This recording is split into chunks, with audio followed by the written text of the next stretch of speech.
Today is Thursday, October 14, 2021. Coming up on Roland Martin Unfiltered, streaming live on the Black Star Network. The Louisiana State Trooper is losing his job after going public with allegations of brutality and racism within his department. Well, the troopers accused of the brutality are still employed. The self-styled whistleblower will be here to tell us about that and his lawsuit. A group of black farmers filed a motion to intervene as part of a Texas federal court battle over $5 billion in debt relief for farmers of color. We'll talk to one of the attorneys representing the black farmers who want to get what's owed to them. State of Michigan, they're ambitiously aiming to replace all of Benton Harbor's lead pipes in 18 months. Tonight, the Benton Harbor Health Center Chief Medical Officer is here and will describe the lead's effects on his patients. All right then, Boston paying out over $1 million to a black man who was arrested for being drunk, but he was really having a stroke. He did not get medical attention for 5 hours, plus physical and sexual abuse allegations have the Department of Justice investigating Texas's juvenile correctional facilities all over the state. Folks, it's time to bring the funk on Roland Martin Unfiltered, streaming on the Black Star Network. Let's go. He's got it. Whatever the miss, he's on it. Whatever it is, he's got the scoop, the fact, the find. And when it breaks, he's right on time and it's rolling. Best believe he's knowing. Putting it down from sports to news to politics. With entertainment just for kicks, he's rolling. It's on go, roll, y'all.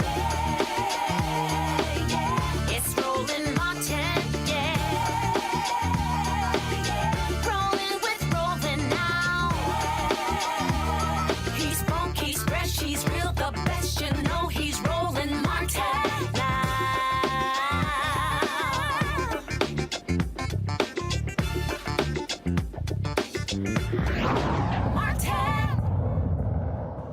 The Louisiana State Trooper who revealed the pattern of misconduct and excessive force against black folks will be fired after his 5-week unpaid suspension ends. At the same time, the accused officers, they remain on the job. Trooper Carl Cavalier is fighting back and is taking legal action against the state of Louisiana.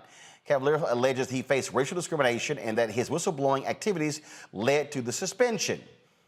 The former Louisiana State Trooper joins me now from Homer, Louisiana. Now, folks, we also reached out to the Louisiana Department of Public Safety for a comment, and this is what they sent us. This came from the head of office, the public affairs officer, Captain Nick Manelli. Trooper Cavalier received the decision of the appointing first of all, on or about May 5, 2018, petitioner began. First of all, this is the court filing from the trooper. So, guy, pull the statement up, please, of the DPS. So pull that up, please. Thank you. Trooper Cavalier received the decision of the appointing authority to move forward with termination based on an administrative investigation that revealed he violated several departmental policies. It should be noted that our disciplinary administrative process is not finalized and Cavalier remains an employee at this time. The disciplinary letter with policy violations will be made available when complete. Cavalier is due a fair and impartial process, and as such, the department cannot provide comment on any pending litigation. All right, Trooper Cavalier, glad to have you on the show. So, what you saw, when did this start, and how extensive was this abuse of African Americans by the Louisiana State Troopers? Thanks for having me. So, when I first learned about Ronald Green, it was in 2020, around about May. When the pandemic first really just kicked off and got going. I was in New Orleans and I was detailed at the convention center where we held COVID-19 patients. And I overheard an investigator, on the Ronald Green case speak about the video, about the gruesome Ronald Green video. You know, at that point, up until that point, I haven't, heard anything about the Ronald Green case. So when he spoke of it, he was speaking to a group of troopers. And I overheard him saying that the video was gruesome. When it comes out, the public is going to be enraged about it. It was worse than the George Floyd incident. And I heard him speaking about Ronald Green gurgling blood and trying to struggle to breathe when the trooper came along and put his foot on his back. So from that point, I started making phone calls. I started, digging around, looking for more answers to questions I had. So, first of all, the Ronald Green video you're talking about, that particular story shocked many people, where they said he died in a car crash. Then the body camera video revealed how he was beaten viciously by Louisiana State Troopers. There have been other cases as well.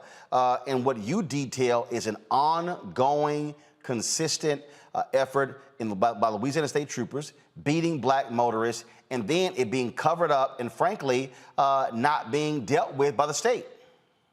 Yes, that's correct. The other cases you mentioned, there's one case, Joaquin Machado, Hispanic male. That was February 3rd, 2019. Ronald Green occurred May 10th, 2019. Aaron Bowman, black motorist, May 30th, 2019. Morgan Blake, July 16, 2019. And Antonio Harris, May of 2020. So these black and minority motorists were being targeted and just pointed out by these white state troopers, as they just brutalized them, beat them, and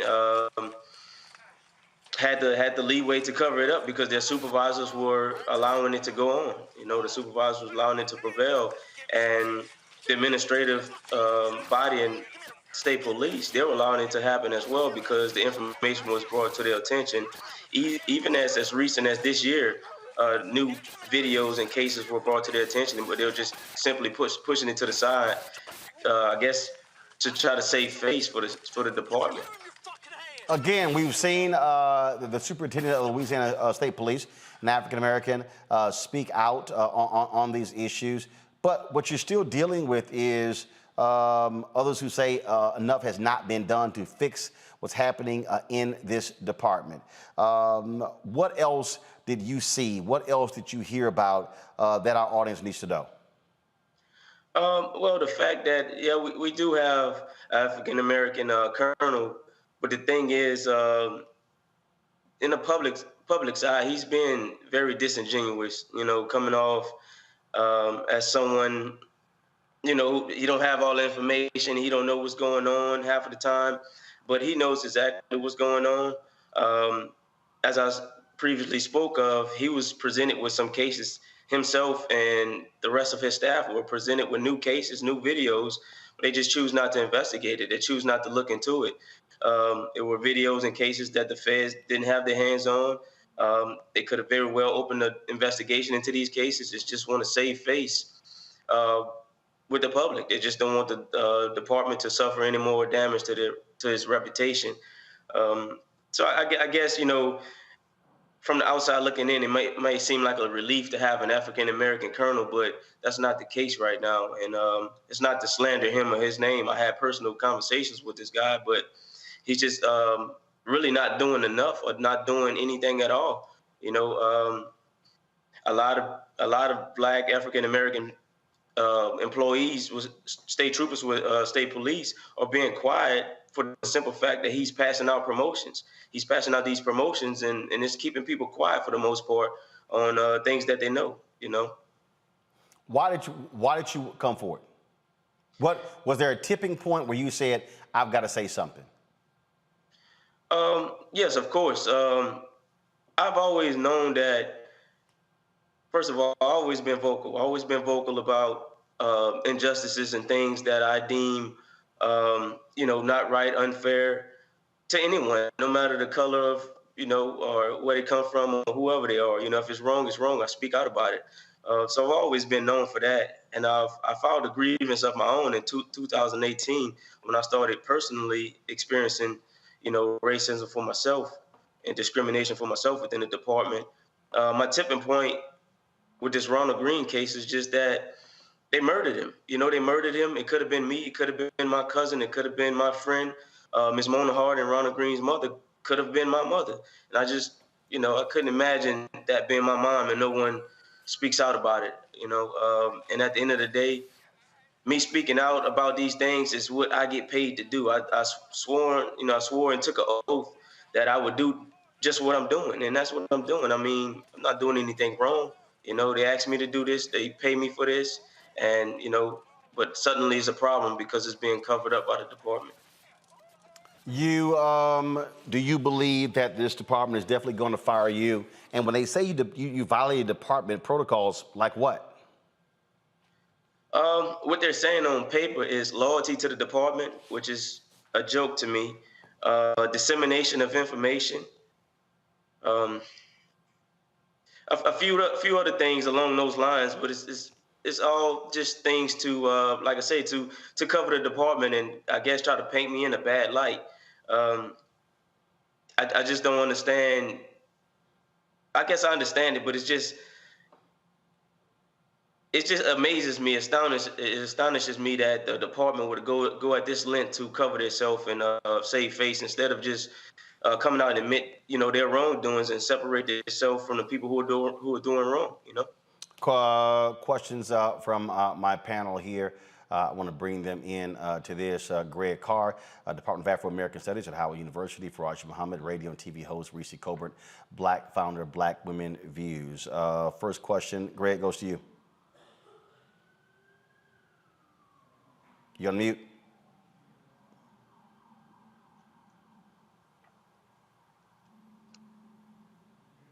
Thank you, Roland. There we go. There we go. Thank you, Roland, and thank you, officer. Certainly to hear that you've been suspended with charges of being disloyal, and I mean, it's utterly absurd on its face. But I just want to ask you, for all the women and men, for all the folk who are in law enforcement around the country who are human beings first, like you, what do you say to them when they see that you are literally willing to risk it all to expose these hunters, these killers, these paddle rollers, and who invade and infect us every day? What do you say to those folks who are looking at you saying, man, I wish I had his courage? And thank you, by the way. Mm-hmm.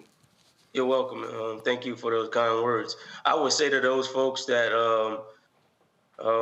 there are more troopers, there are more officers, there are more employees like that, like me out here.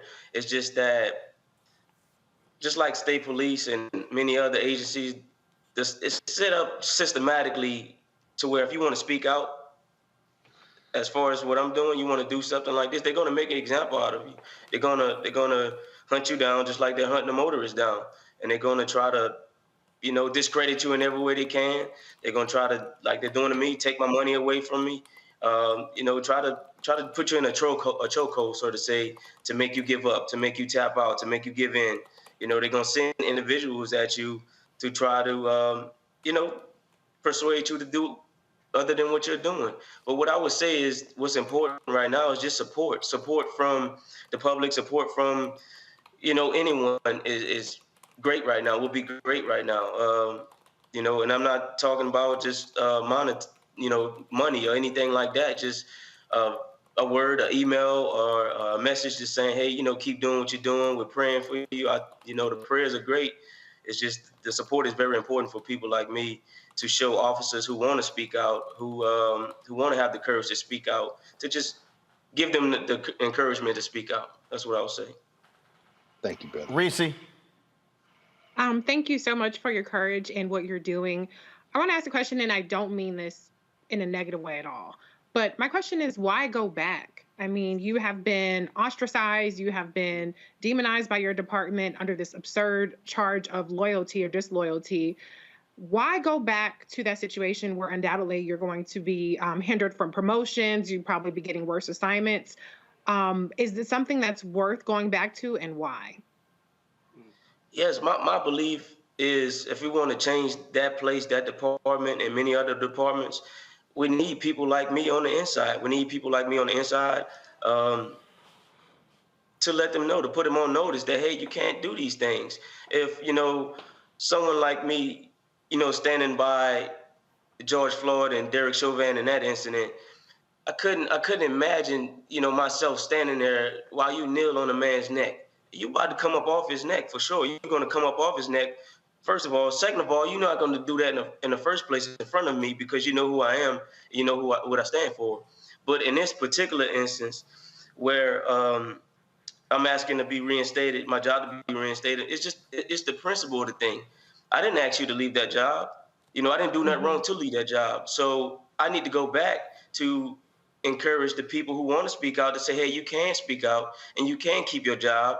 They're going to run you through this ringer of all the things they try to run me through. But, hey, you could come out clean on the other end and still have support of the public and, anyone else who stands for right. So it's just the principle of it, And, of course, like I said, I didn't ask to leave the job. I didn't ask you to transfer me or anything like that. I spoke about things that I thought were wrong, a murder and a cover-up. You pay me to do this. I swore and took an oath, and that's what I'm doing, and I want my job back. Faraji? Trooper, thank you so much for joining us. Just a quick question. I'm wondering how many other Black officers are standing with you at this time. Are you getting the type of support that you need and that you want right now from officers within the department, your colleagues, and are you seeing some greater support because of the high-profile nature of the Ronald Green case? Are you getting some greater support from Black officers around the country? From around the country, it's here and there around the country, and that's from people I sought out myself. People who I've Googled, who I've went on Instagram and located and found. Dr. DeLacy Davis, I believe he's been on this show a few times, but he's a mentor to me, and that's it's because this thing I'm doing doesn't come with a blueprint. It doesn't come with a manual, a how-to manual. So Dr. DeLacy is real helpful in that perspective. But as far as Black troopers within the department, I would tell you that I have less friends than what I started out with, and they're mostly white. I have some newfound white friends who are supporting me through and through with this. But I would say that the Blacks that I do have friends, they do it in a tiptoe manner. They're tiptoeing and being very careful to talk to me, to speak with me and things like that. So I guess I consider them associates, but they're tiptoeing. And like I said before, that the colonel is giving out promotions like it's candy on Halloween. So I kind of get it. They want to safeguard their families, but this is bigger than myself and bigger than those guys want to tiptoe around and play with this situation like Ronald Green didn't lose his life. Have you do you have a legal defense fund, anything along those lines? Anything set up? No, I do not. I do not have a legal defense fund. Like I said, this thing doesn't come with a how-to manual. That'd be a great idea. I guess I'll take that idea. And who is your attorney? I just signed on with the Ben Crump law firm, and co-counsel is Ron Haley here in Louisiana. I guarantee you, Ben is familiar with the legal defense funds and things along those lines, and so we'll be sure to reach out to him. Folks are asking in the chat how they can assist you in this. Have they notified you? So that statement we read, have they given you a date when this hearing is supposed to take place? No, there's no date. It's just I sit and wait on an email or a phone call. There's no date when the hearing will take place. All right then. Well, look, it is, first of all, we appreciate you coming forward, sharing with the public exactly what has been going on in terms of in this department. We know that there are problems all around this country when it comes to police officers, and frankly, there are a lot of cops who won't say anything. They will watch things to allow these things to happen. And the reality is the Louisiana State Troopers have a series of problems that are taking place. Some even want the feds to come in to investigate the department for patterns and practice. And so we'll see what happens there. Carl Cavalier, we certainly appreciate it. Thanks a lot. Thank you. All right, folks, got to go to a break. When we come back on Roland Martin Unfiltered, we'll talk about not only other police cases. You know, first of all, y'all know you still got more cops out here just lying, making stuff up. Chicago, some other places as well. In addition, we'll be talking about when we come back, black farmers trying to get their money. They're now participating in a lawsuit there in Texas, and so that'll also give us an indication of what's happening there. So lots of things we want to talk about. We're going to unpack all of this, deal with Benton Harbor, what's happening there, with the water in Michigan, worse than Flint. Yeah, that's real. And also Boston, they got to pay a black man $1.3 million with the cops arresting him saying he was drunk. Dude was having a stroke. For real. You're watching Roland Martin Unfiltered on the Black Star Network. Back in a moment.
Betty is saving big holiday shopping at Amazon. So now, she's free to become Bear Hug Betty.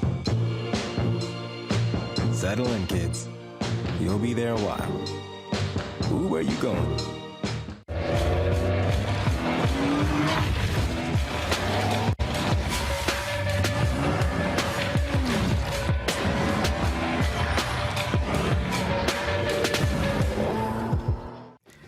campaign pretending to be Roland Martin. Holla! You are watching Roland Martin, and I'm on his show today, and it's, what, huh? You should have some cue cards. Hey, what's up, y'all? It's your boy, Jacob Lattimore, and you're now watching Roland Martin right now. Y'all know that doggone Kim Willie ain't got no dang sense whatsoever. Historically, black farmers have been denied loans and grants from the USDA. Congress approved debt relief for farmers of color in March. But where's the money? $5 billion allocated to farmers of color who typically do not receive the loans like their white counterparts. That money should have been dispensed in June. Well, white farmers have been whining and crying about discrimination, and they have been holding up the fund to black farmers with lawsuits. Right now, there's a lawsuit in Texas. Joining us from Hyattsville, Maryland, is attorney Miriam Jordan, who is with the Lawyers Committee for Civil Rights Under Law. She's representing the black farmers. Miriam, glad to have you on the show. So, these white farmers are yelling reverse discrimination, how they haven't been helped. But there was $25 billion that Trump handed out, and barely any of that went to black and other farmers of color. All right, first of all, thank you so much for having me on the show. And as you said, there is a long history of discrimination that black farmers and other farmers of color have faced when it comes to loans given by USDA. And they've been repeatedly denied, and now so many of them face crippling debt.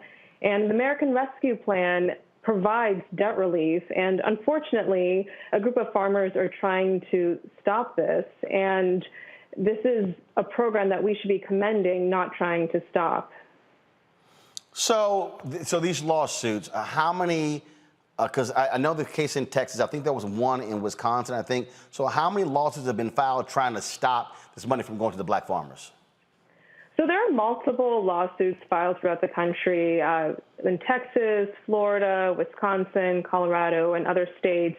And these cases are essentially trying to stop USDA from giving out the debt relief to these farmers. And unfortunately, there has been an injunction, basically a court order, that has temporarily stopped USDA from giving out these loans.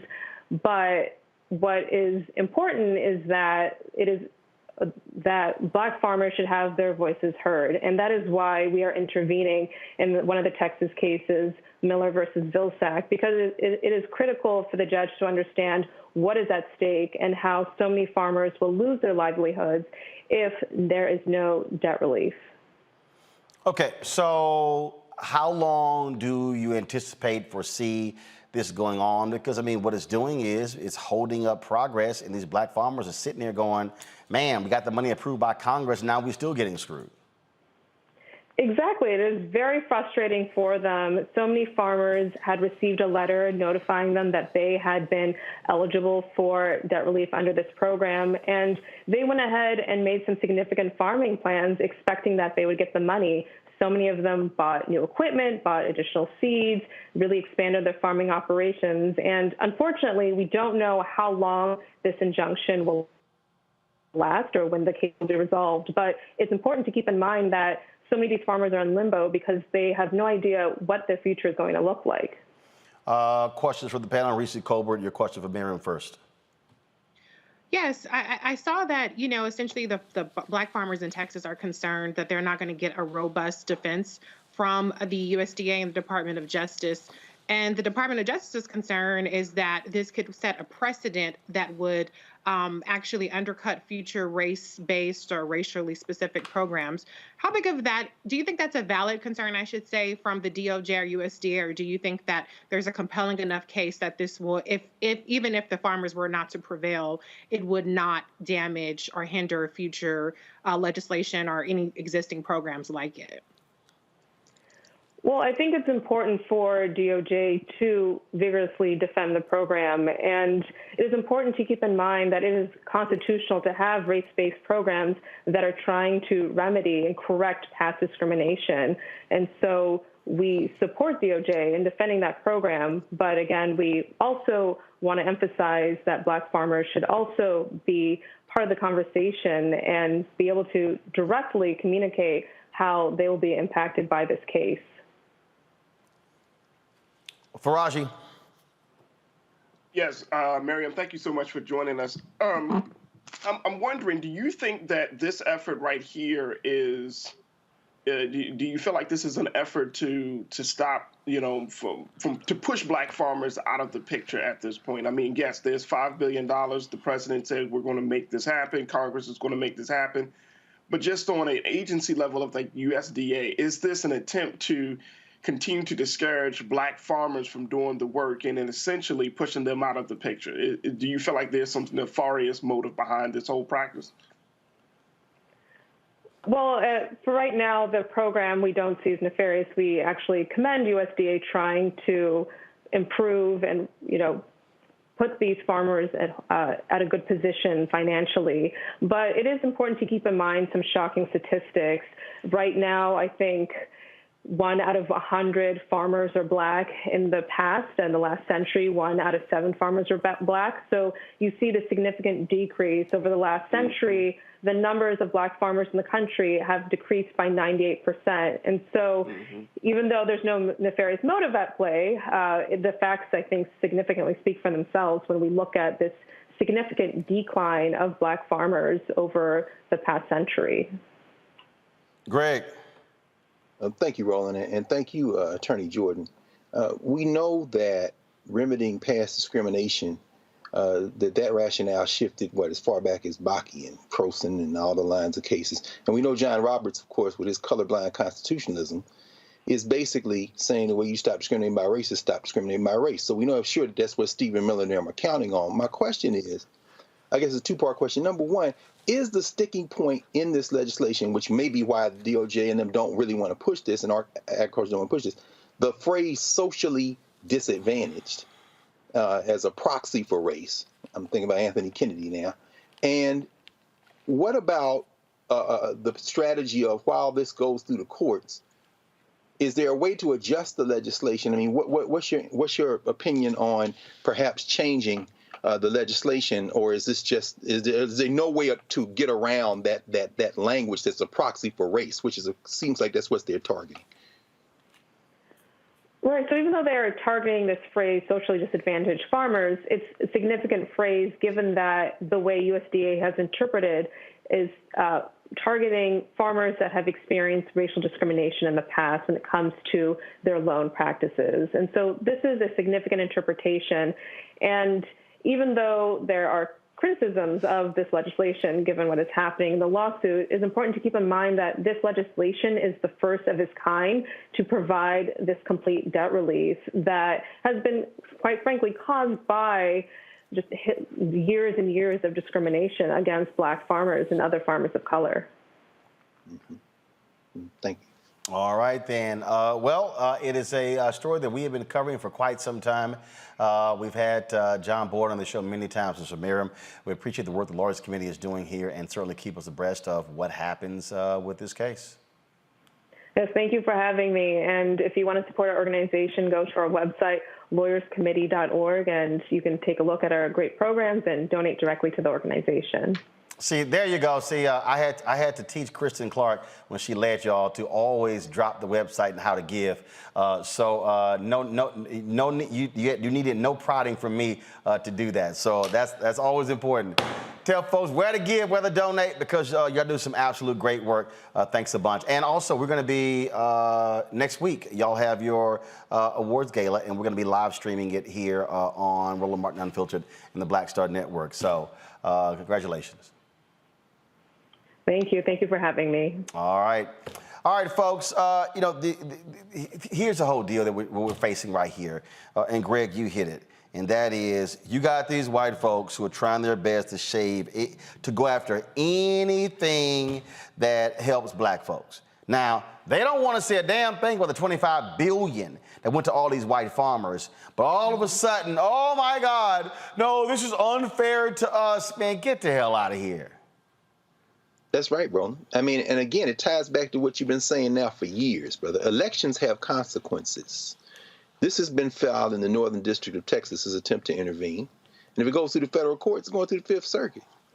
This is why appointing federal judges are important. Stephen Miller, that well-rounded racist, knows exactly what he's doing. They have the numbers at the Supreme Court now. Part of the reason the feds don't want to pursue this is because they're afraid that if it gets to the Supreme Court and they knock the teeth out of this on a racial basis, they will then go after everything else they can use as a proxy for race. And again, I didn't want to get into it with Attorney Jordan, but let's be very clear. You go back to those affirmative action cases, the Seattle and Louisville cases, where the Supreme Court, through Anthony Kennedy, said you can use race, but you need to have a proxy for race because you can't use race. This is the exact point. The rationale for addressing past discrimination disappeared in 1974 with Bakke. You can't use race-based language to address prior issues. The Supreme Court has decided that when there was a better number. This is unwinnable. Oh, I'm sorry. Could you like repeat that? You know, for all of the dumbasses who tried to attack me and, oh, you wrong and all. And yeah, I'm talking about ADOS, FBA, B1, whatever one of the letters y'all give. All y'all folks who don't know shit about Supreme Court precedent, who don't know a damn thing about legal precedent, and how many times, well, the Asians got a bill. Had to tell you fools, it wasn't an Asian bill. If you look at the language, there's nothing in there like that. And so what precipitated a bill is different than what's actually in the bill. But no, you can't tell all these fake ass TikTok, YouTube lawyers out here, you know, who don't know anything. And this is the reality that we're dealing with. And then, Greg, you absolutely made another great point. We talked about the federal judges. Again, for the dumbasses who sit here and say, oh man, this stuff don't make a difference whether it's Trump or whether it's Biden, they the same. And I keep trying to tell these fools, Donald Trump appointed nearly 90% white men as federal judges, many of them 35 to 45 years old. And then they are hard right. They do not believe in civil rights. They do not believe in any of these issues. So for all, again, the dumbasses who say, oh, voting don't matter, well, guess who picks judges? President. Guess who confirms judges? U.S. Senate. So y'all go ahead and play around next year and let Republicans get control of the United States Senate. And then you're going to see more federal judges who are likely to strike down programs like this, but we don't know what the hell we talking about. Greg, go ahead. No, brother. Listen, I'm interested to hear what you had to say, Reese, because at the end of the day, you just laid it out again, man. You just laid it out again. Elections have consequences, which also means in the executive branch. Now, we know Tom Vilsack ain't shit because we see what he did to Shirley Sherrod, but he done got a second bite at the apple. So now you better stand up. Use the legislation in the way it is meant to be used. You're terrified of these white boys, and you're right, Roland. You said this the other night. Can you imagine a damn Senator Herschel Walker, his ass sitting up in there where he won't even be able to read whatever they done told him to vote on. He just knows that whatever they for, I'm against. And so with that, can you imagine who's going to be on the bench? This is going to come down to the will of those who are in elected office to make decisions, different decisions, regardless of what the statute says, because they're going to use the courts as the area of last defense. And again, I feel bad a little bit for Attorney Jordan because she know what it is, but she can't say it. Mm-hmm. Mm-hmm. And see, and Reese, I'm telling you, it was just, look, a lot of people hit me and they were like, man, you were hard on the panel last night. You know, and when DeMario and I went at it, and he was like, "Well, if this how they gonna roll, you know, might as well let the other party be in charge." I'm like, "Oh hell no!" I'm like, I'm sorry. I'm with everybody on the George Floyd Justice Act. I'm with them on the For the People Act. I'm with them on the John Lewis Act. I'm with them on not the $3.5 trillion plan. It needs to be $6 trillion helping the poor because we damn sure find money to help the rich. We find money on defense as well. But the thing that pisses me off is when people don't understand connecting the dots. They don't understand what they like. Well, we didn't get this. Well, we need to make the Democrats pay. And let me be real clear.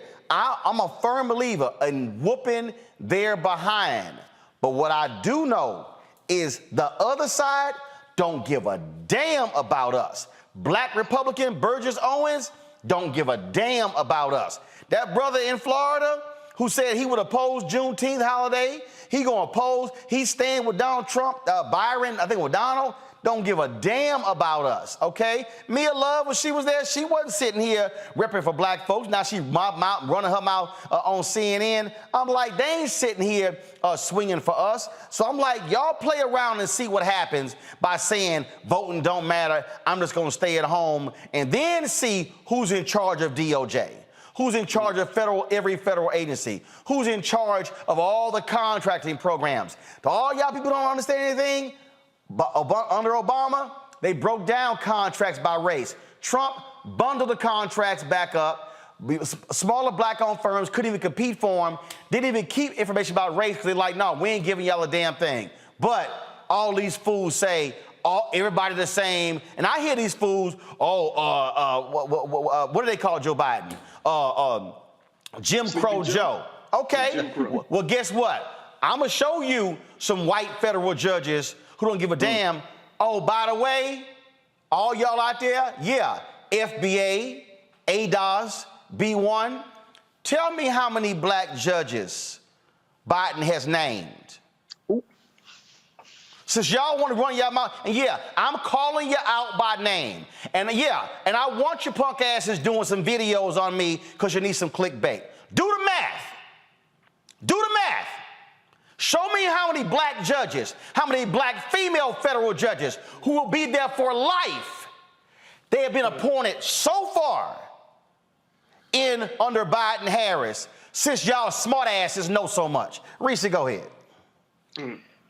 I mean, this goes back to the conversation we had last year around Ice Cube's Black Agenda for Black America, whatever he called it. And I pointed out at the time that black people, we have to stop looking for the word black in everything, because it cannot pass a court challenge, especially not after Donald Trump and Mitch McConnell and Mike Pence appointed over 200 right-wing, white supremacist, white judges. We have to be smart. Even this legislation, what they're attacking is the term socially disadvantaged. So even when you don't have the term black specifically being used, there's still an issue. So we have to be clever, and we have to look at the impact of legislation instead of looking for the word black. Okay? Because all I hear is, where's the black shit? Where the black shit? The Asians got some. The Asians did not get something from the COVID-19 Hate Crimes Act. Matter of fact, it did not create even a new class of hate crimes. It just merely, I'm not going to go to that again. The bottom line, though, is that we have to be smart and we have to be strategic about how these legislations impact our community, as opposed to being so focused on plastering the word black everywhere, because we do not have the judiciary that is going to uphold any of these things. The 200 judges are gone. All we can do is hold on to what we have right now. Joe Biden, as Roland has pointed out, is appointing a record number of black women. Matter of fact, a vast majority of, I shouldn't say a vast majority, a large number of his new appointees have been black, people of color, men and women. Okay, I got you, Reese. Y'all go to my computer. Okay. Y'all see it? Okay. Do y'all see my, hold on one second. Y'all don't see the computer? Let me go ahead and, since, again, all the smart asses out there who love running their mouth. This from the Washington Post here. Biden nominated as many minority women to be judges in 4 months as Trump had confirmed in 4 years. Y'all, you see them right here. And watch that contestant Brown Jack. She gonna be on the Supreme Court. Y'all, for all y'all people who are blind, here you go. Now this is the first 4 months. They've actually had more in the last 5 months, but these are the people who say it's all the same, it don't matter. And again, Reese, they are here for life. Right. And can I just say one more thing, too? Because I want to be perfectly crystal clear. I am not saying black people should not get stuff specifically for black people. That would be asinine for me to say. I'm not saying that. What I'm saying is we have to recognize legislative and executive strategy so that we actually get the shit that's for us, that's intended for us, instead of it being mired in court challenges over and over and over again. And so that's why I'm saying we have to elevate our way of looking at things and look at the impact of things. 50% of children will be raised out of poverty as a result of this child tax credit. That's a disproportionate impact on the Black community. And so we have to stop looking at things only from a lens of, is the word Black there, yes or no? If the answer is no, it's not for us. No, we have to look at impact, and we have to go after those things that have an impact on our community more than anything. Celebrate when we get the win and push harder when we are not getting what we need. If we focus on that instead of going after the CBC, going after the politicians that are actually fighting for these things that impact our community, then we will see success. And just one more thing I want to say, because I remember when Vice President Kamala Harris, when she was running, she had a small business plan that she rolled out, and it was mocked to death. I mean, it went viral on Black Twitter. Everybody was mocking it because it was like, oh, she's using Pell Grant as a qualification, and she's using X, Y, and Z, and I can't even qualify for that.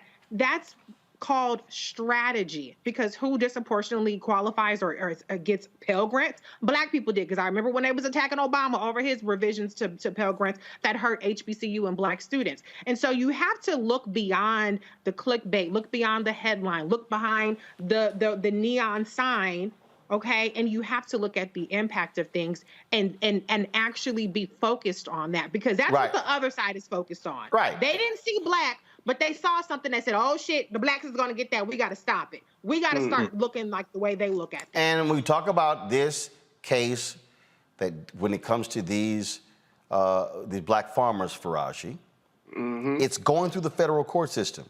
Y'all, go back to my computer. Fact, I don't care how you feel about Biden and Harris. Fact, Joe Biden has appointed more Black women to the U.S. Appeals Court than nearly any president. Listen to me clearly, y'all. To everybody out there, again, all of you YouTube, TikTok, Snapchat, Instagram constitutional experts. In the history of the United States, 11 Black women have been confirmed as federal appeals court judges. In history, 3 of them in the last 8 months. These only happens with the Democratic Senate, by the way. Right. But I just need people who don't know shit to understand. And I know that's somebody, Faraji, like, yeah, but that's judges, but that really don't have an impact on me. Well, it has an impact on any federal lawsuit that is filed. Because a federal lawsuit filed goes through the federal court system. Oh, for all of you what Chris Rock said, all you smarty art mother. I would, because y'all know what I really want to call y'all. State law, the Texas abortion law, federal.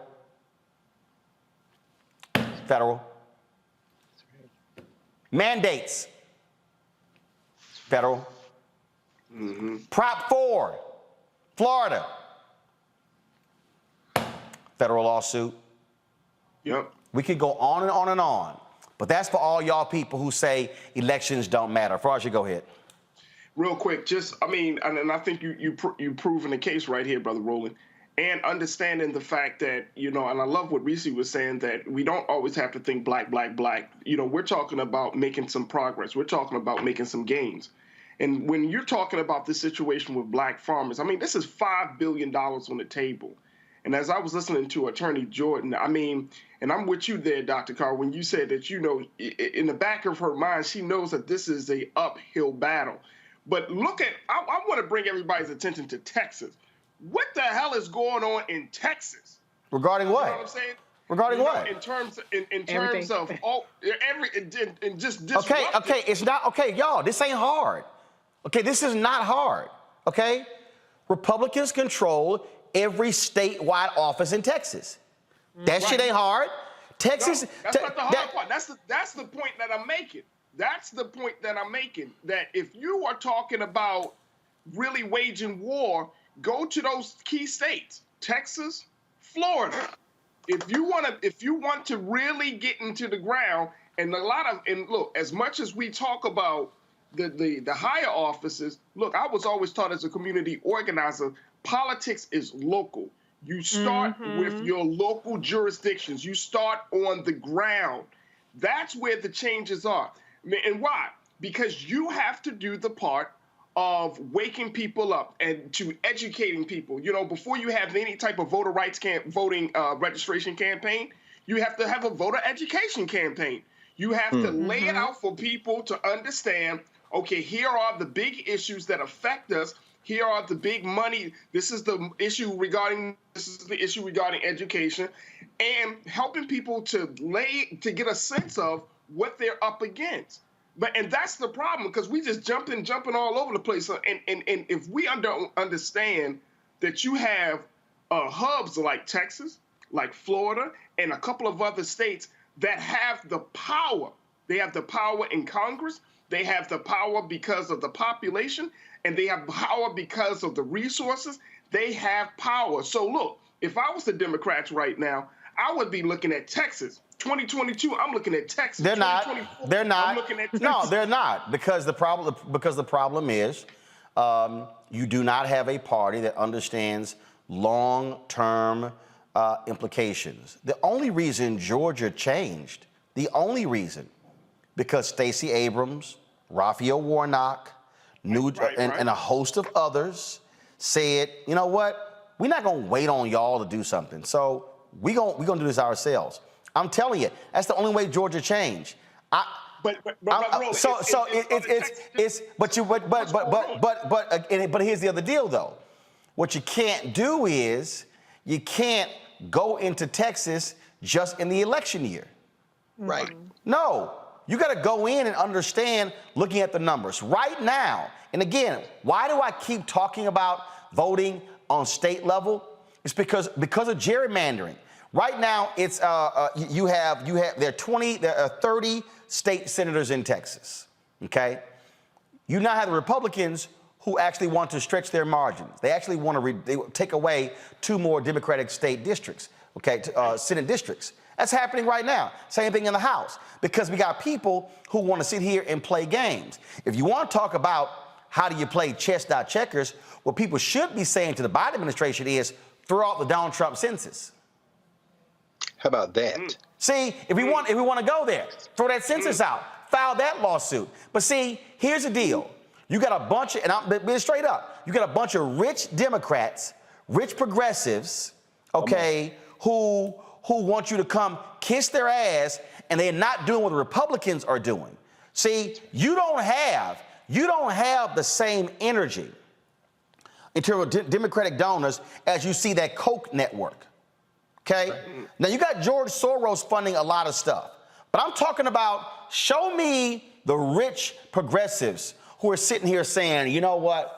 We need to put $100 million into Texas, and we need to register 70% of those 2 million eligible unregistered Latinos.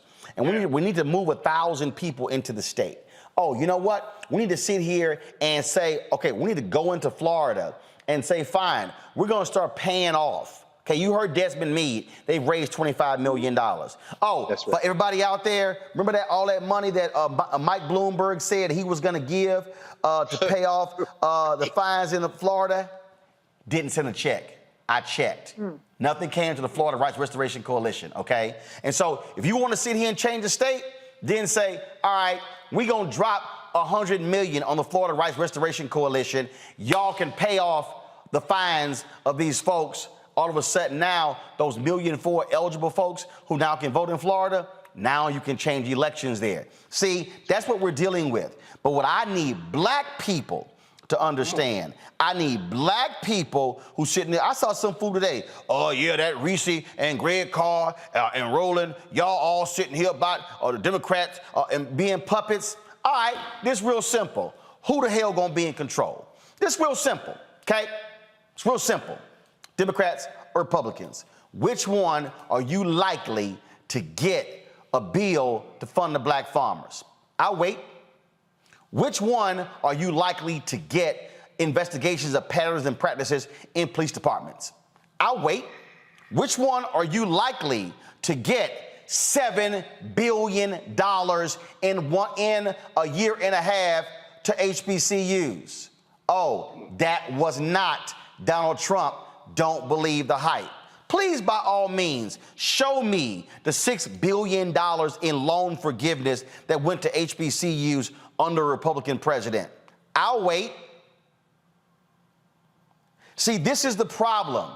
We get a whole bunch of trolls out here who love spreading misinformation, who love sitting here, oh man, you on somebody's plantation. No, I actually have a brain.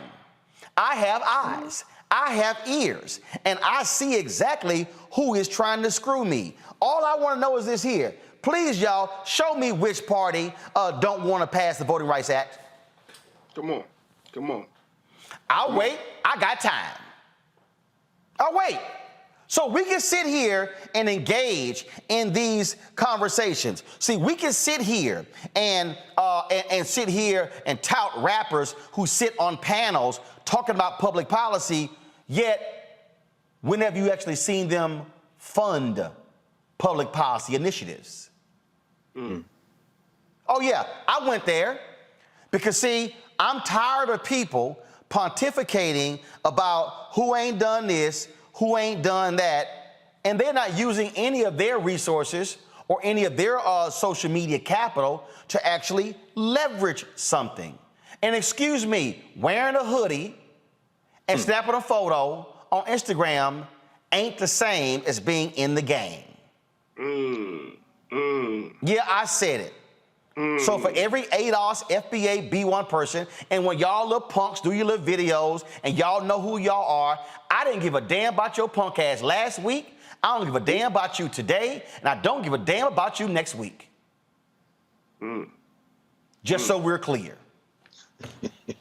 I'm going to a break. We'll be back on Roland Martin Unfiltered on the Black Star Network. That owned. I don't hide behind curtains. You see my face and hear my voice. Yeah. I'll be back.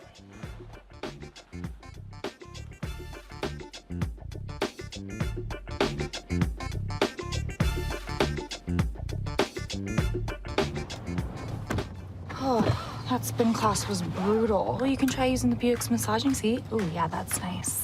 Can I use Apple CarPlay to put some music on? Sure. It's wireless. Pick something we all like. Okay, hold on. What's your Buick's Wi-Fi password? Buick Envision 2021. Oh, you should pick something stronger. That's really predictable. That's a really tight spot. Don't worry. I used to hate parallel parking. Me too. Hey.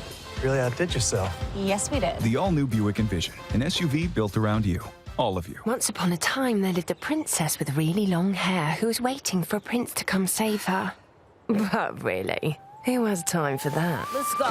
Feeling myself. I'm feeling She ordered herself a ladder with Prime one-day delivery, and she was out of there. I want some hood girls looking back at it and a good girl in my tax bracket. Now, her hairdressing empire is killing it.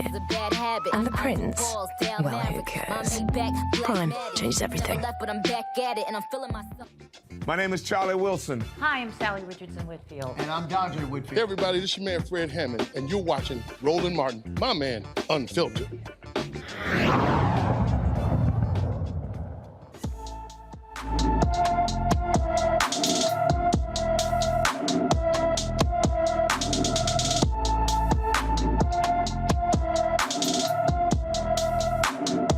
All right, folks, of our Black and Missing segment, this is about Aaron Michael Barnes. He's been missing from Billings, Montana. He's 5'10", 130 pounds, black hair, brown eyes. Folks, you have distinguished features as well, and hair is in dreads. And so it is just, again, another one of the cases of a brother who has been missing. He's been missing since July 19th. 2021. If you have any information regarding his whereabouts, please call the Billings, Montana Police Department, 406-657-8461, 406-657-8461. All right, folks, in Michigan, there's a state-led response to the lead water crisis in Benton Harbor. Of course, we told you about that yesterday. Lieutenant Governor Garland Gilchrist said the state is providing Benton Harbor residents several resources amid the water crisis in the city, including an ambitious plan to replace the city's lead pipes. Joining us now is Reverend Dr. Don J. Tynes, the Public Health Director for Benton Harbor. Doc, glad to have you on the show. How did we get here? How did we actually get here with these pipes? Whose fault is it? Was this simply natural? What happened? It's not natural, no. This is an event that started out in 2015. There was a research study that was done in 2015. There was interaction between the city and the state. At that time, EGLE was called the Department of Environmental Quality. 2017, they notified the city. 2018, they did a follow-up notification.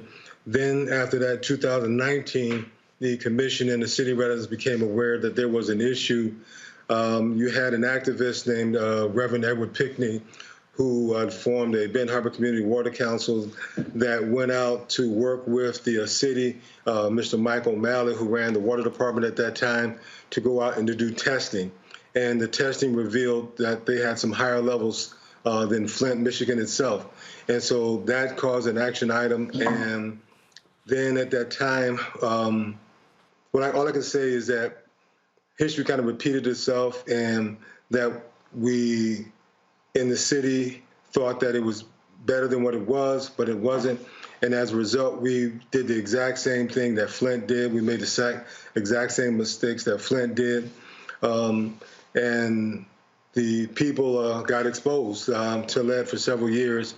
The action items started where individuals were given water filters. The water filters, initially they were just being given, but then the Benton Harbor Community Water Council, what they did is they asked the people, did you understand the directions on the box? And if they said no, they tried to explain it to them. If they still didn't understand, then they actually personally went to their homes and installed them, and they would follow up in 3 months. Now, what happens is that you find in America, systemic racism is prevalent. So the water filters came from the state, went down to the county health department. The Benton Harbor Community Water Council received credit, which is predominantly African-American and youth that are doing this venture. And the county did not receive the recognition, and therefore, based on emotional response, they shut down the whole water filter program, even though the lead was still there, the crisis was still there, and the people were still exposed. And so now, after the efforts of Reverend Pickney to work with the EPA, to work with EGLE, and to work with the governor to bring this up into a higher level of awareness, that we have the efforts. Also, what happened at that time was that a company called Bon Marché, which is also called Adamarsh, for some reason told the city that they would fix the problem if the city raised the water bills, and that they would do it over a 20-year period. And what happened is the city commission agreed to 20 years of poisoning. That has been an issue, but to help the city out, because of their inexperience, the governor actually stepped in and said we can replace the 4 mile by 4 mile city probably within 1 year, and fought and got the Republicans to buy in to give money to actually replace the water piping. But it was told that the company, Bon Marché, did not have the resources in terms of personnel to do it. And so the deputy mayor, or Mayor Pro Tem Dwayne Seeks, requested that Reitman and Associates be added on as an engineering company so it could be done in half that time. So the governor wanted it in 2 years, so the compromise was 5 years, and now with Reitman and Associates to be coming on board, so maybe cut it down to 2.5 years. But then there's actually a third company that's involved in others, so that that we should be able to do it less. Bon Marché, as a response, what they did for the first time ever in decades, wind up having African-American contractors have a meeting so they actually know, after all these 20 to 40 years, that there was African-American contractors, and found out who they were that could have actually assisted in this problem. And so what you have to do is look at the systemic racism that's permeating through all our cities, that the only reason that there's an interest right now is because there's money. And so money brings interest. And before there was no money, there was no interest. And so that the African-American people have suffered. And what we found that we have found lead in patients in terms of kids, but for the first time, I actually found lead in an adult. And the patient presented with mental status changes in terms of memory, elevated blood pressure, some what we call some kidney insufficiency. And then what also was noted was that that I checked the lead level just to be on the safe side exposure, found out that she had a lead level. So I talked with Dr. Walter Davis, who ran the whole Wayne County, Detroit lead poisoning program. And he was alarmed because you should not be lead in an adult because of the size of the person, that it should totally be absorbed by the tissue and nothing in the blood or in the serum. And so a level of even 1 or greater shows a massive amount of exposure to that of 10 or 15 that you would find in a child, which would make you want to do IV or chelation therapy. So we have adults, and they were missed. The adults were overlooked and missed in Flint, even though they were living in the same house, even though they were drinking the same water, that no one cared about the adults. And so what you find in Flint now is there will be individuals that who are adults have it. Now, you know that in terms of environmental justice, that anytime you go into an African-American community, a minority community, you're always going to find the presence of special lead. And what you're going to do when you look in the community for special lead, you go to the educational system and you'll see that they have a special lead program. And that special lead program is called special ed. And those are a lot of times your victims of lead. So we talk about how we got to this point. First of all, it's crazy that you have city officials agree to replace them over a 20-year period. I mean, literally, a child born would be an adult by the time they're actually done. That's malpractice within itself. And so, are we actually going to see the work done? Is the state intervening, saying, no, we're going to make sure that this gets done, and you don't have all the shenanigans going back and forth? And that's what I was pointing out to, that they had agreed to 20. And then the negotiation is that the companies are being forced that one company cannot do it, and they have to break up that monopoly. That monopoly of that one engineering company goes back more than 20 years. So you're talking about a 20 or 30-year monopoly, even though right outside, a mile to 2 miles outside of the city are other engineering companies that are doing it. And their sister city, which is the predominantly white city, hired a company who's going to do it within a year. So in a white community, it's done within a year, and the African-American community is done within 20 years. So you have to explain that. So the governor had to intervene. So Governor Whitmer said, we got to help this city out, because that doesn't make sense, like you just said, because there's no acceptable lead level in a human body, especially in a child. So she's the one who's advocating to try to get it done. She's the one who's advocating now to try to get it done with maybe in 6 to 12 months, that you really push it hard. So that's coming actually from the governor's office, personally from her. And I can't say, from what I understand from speaking with Reverend Edward Pickney, it's more the governor effort than the lieutenant governor effort, that she's the one who's spearheading, trying to make up for the accidental misunderstanding of the Benton Harbor City Commission. So the City Commission made a gross error. City Commission did not respond after learning from the lessons of Flint. So we have that young and inexperienced situation, or history repeating itself. So if Malcolm X said, history best rewards all research. So if you don't study history, then you're going to make some of the same mistakes that were made in the past, and so your progress is less. But if you study history and know the mistakes, then you can skip those mistakes and learn new mistakes, but you've been further in your progress. Well, it is unfortunate to listen to this. Black folks have been greatly impacted, just like in Flint. We're going to have Mayor Mark Muhammad on tomorrow.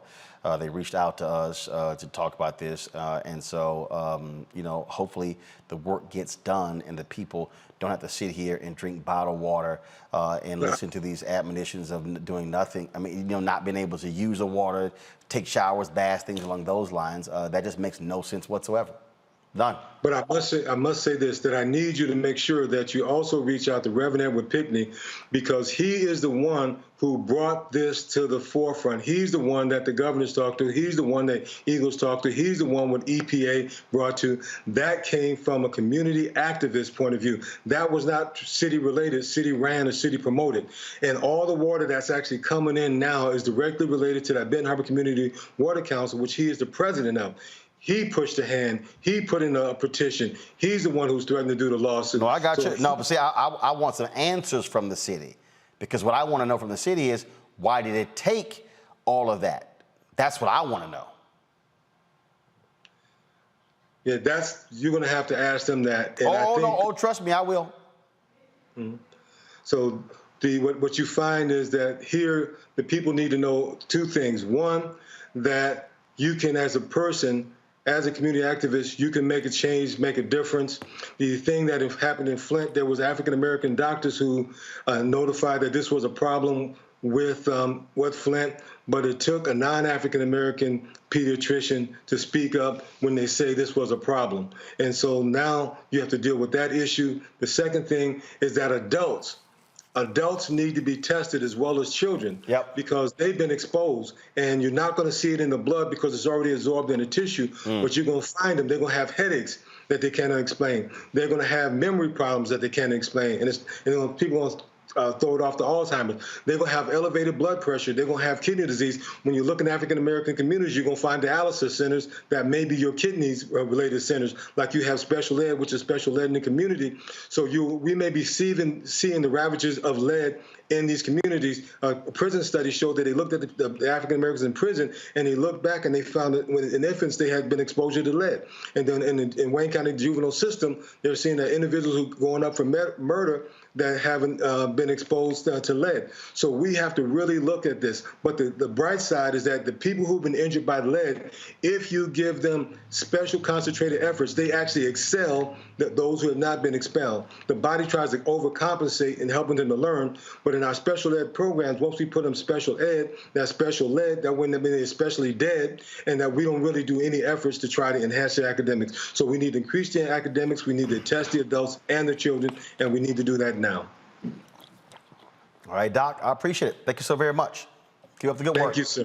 All right, it was an honor folks. to be here. Thank you very much. Got to go to a break. We come back. Boston got to pay up $1.3 million to a black couple. We'll explain that when we come back. And also, some news that just came down regarding yours truly. I'm going to tell y'all about that. I've been holding it for 2 months, but now I can tell y'all. You got to wait for it. I'm Roland Martin Unfiltered on the Black Star Network. Back in a moment.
Maureen is saving big holiday shopping at Amazon, so now she's free to become Maureen the Merrier.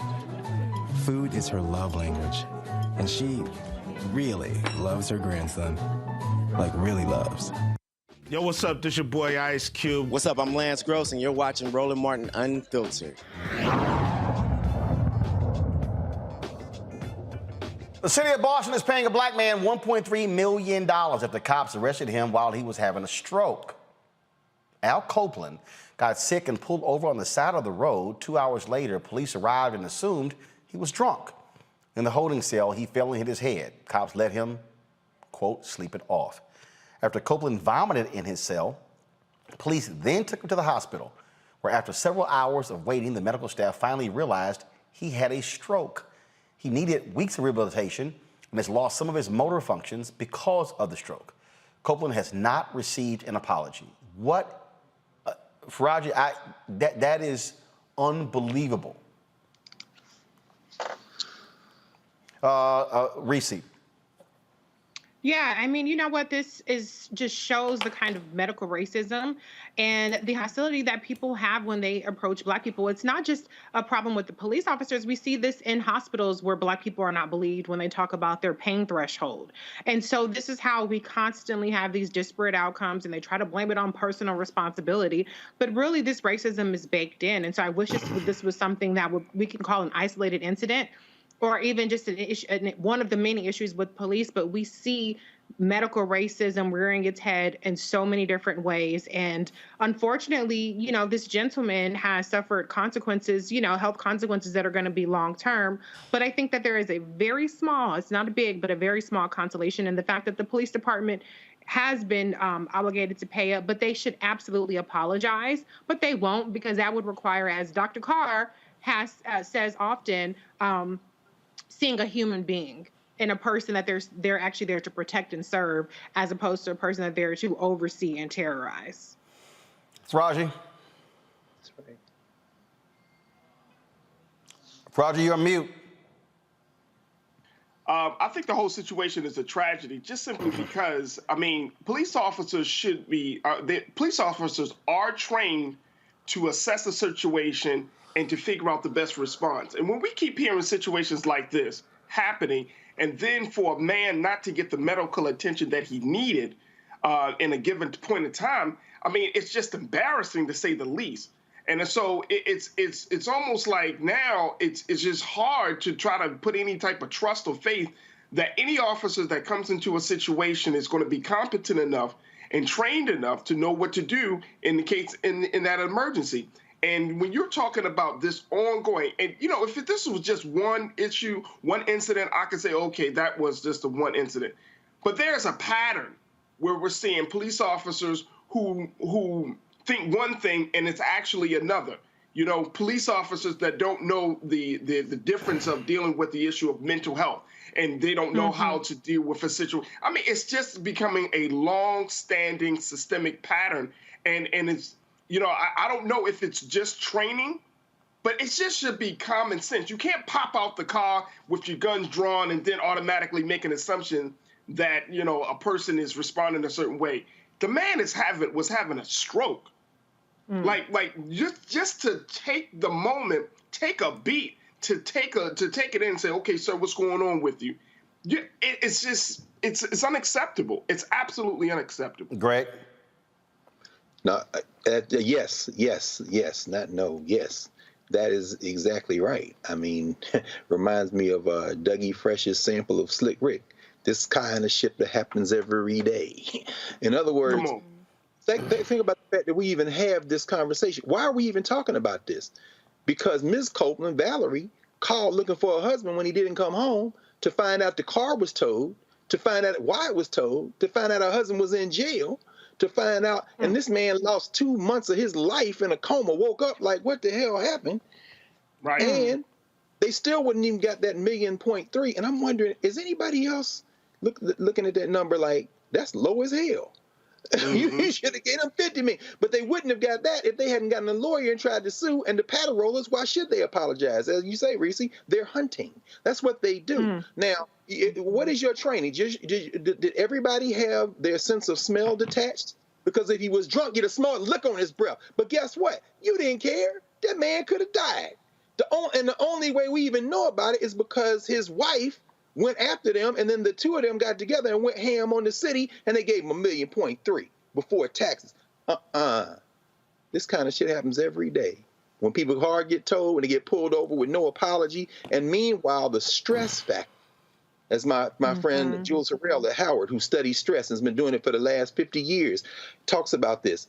The stress of being Black in America, every time your heart constricts when you see them lights hit and behind you in the rearview mirror, or you walk past. Every time that happens, takes a few seconds off the end of your life. This ain't gonna stop till we stop it, y'all. These people are doing what they were trained to do. They ain't even apologized, and they don't need to apologize. We need to erase them. Erase them, because this type of shit happens every day.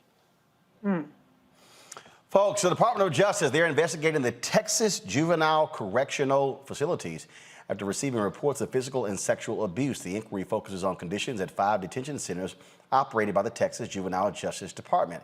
The investigation will examine whether the state provides children confined in the facilities reasonable protection from physical and sexual abuse by staff and other residents, excessive use of chemical restraints, and excessive use of isolation. The investigation will also examine whether Texas provides adequate mental health care. Governor Greg Abbott says the state will fully comply with the investigation. You'll fully comply with the investigation, but not vaccine mandates. Okay. In Kansas, federal prosecutors have launched an investigation into the actions of a retired Kansas City detective who's believed to have harassed black residents for decades. Roger Golubsky has been accused of crimes by community members, including rape, murder, discrimination, and framing innocent people for crimes.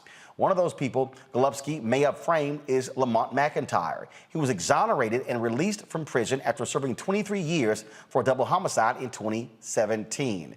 This is one of the most racist police departments in the country, Reese.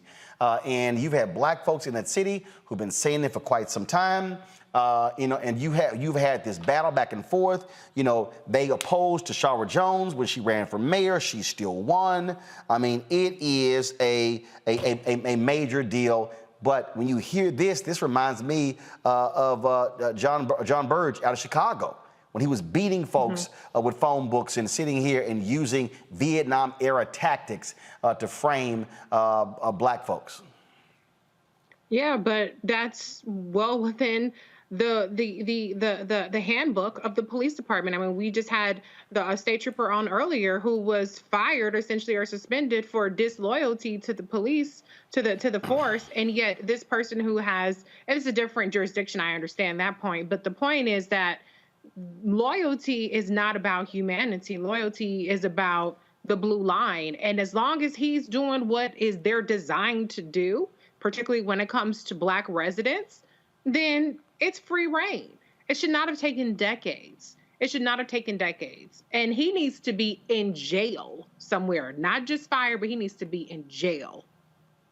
Or as Dr. Carr might suggest, other measures. But hey, if you can't get that, you can't get street justice, then maybe we could get some sort of in-court justice, but that doesn't seem to be on the table either, unfortunately. And this is why you've got to have people who are elected. What did I just say, Faraji? Elected? Elected. When Kim Gardner was elected DA, Wesley Bell was elected DA, one county, one city. Tashara Jones, elected mayor. Those things matter when it comes to ensuring we get justice. Yeah, I mean, absolutely. And, and even with these situations, Brother Roland, there's also, as it relates to this particular case, Jay-Z's social justice group, Team Rock, they took out a full-page ad in the Washington Post calling on the Kansas City Police Department to get rid of this level of police corruption. I mean, it gets that deep for a lot of people. And I just, we often talk about the fact that people are elected. Let me just say this, folks. We are in a very, very serious time in this country that you really have to, I don't care what faith you may be, but you really have to just hold on to something much deeper than just your title. You have to hold on to something deeper than just your demographic. We're really in a time right now where we're seeing humanity, we're seeing people's faith, we're seeing sanity is really getting thrown out the way, and people are just losing it, and it's showing each and every day in this country. And so, we're fighting for justice, but we got to fight for people's humanity and sanity at the same time. I mean, you have a police officer that's committing all types of crimes, being on the force for so many years, and they're still talking about doing an investigation, which takes more time, as if no one didn't know that this officer was doing these things. I mean, Dr. Carr, you could probably go down the list of examples throughout history of dirty cops, right? And that people knew and have allowed it. And like you said, Reese, we had the Trooper Cavalier on, dirty cops that were allowed to be dirty.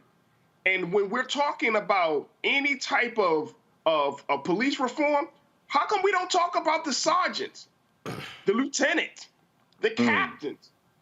Not just talking about the commissioner or the one that's running the department. I'm talking about middle management. The commissioner gets chopped off. The police officer may get kicked out. But then the middle managers of leadership that still remain, that have allowed all this madness, they still keep their jobs. They still get their pensions at the end of the day. Indeed. Man, we talk about elected. Some folks do some stuff and doesn't end well. Los Angeles City Council member and former University of Southern California dean indicted on 20 charges of conspiracy and fraud for a professorship scheme. Mark Ridley Thomas, a longtime Los Angeles politician, and Marilyn Louise Flynn, former dean of the University of Southern California's social work, will face decades in prison if they are convicted. The crimes allegedly happened in 2017 when Thomas promised new city contracts and to grow current contracts in exchange for his son's admission and professorship into the school. According to the indictment, money was funneled through the campaign coffers of Ridley Thomas, a former state lawmaker, to help his son, who also served in the California Assembly, who resigned citing health reasons when he got caught up in a sexual harassment a lawsuit, first of all, investigation. This story has been an explosive one in L.A., when you talk about impact, I mean, Ridley Thomas is extremely popular in Los Angeles.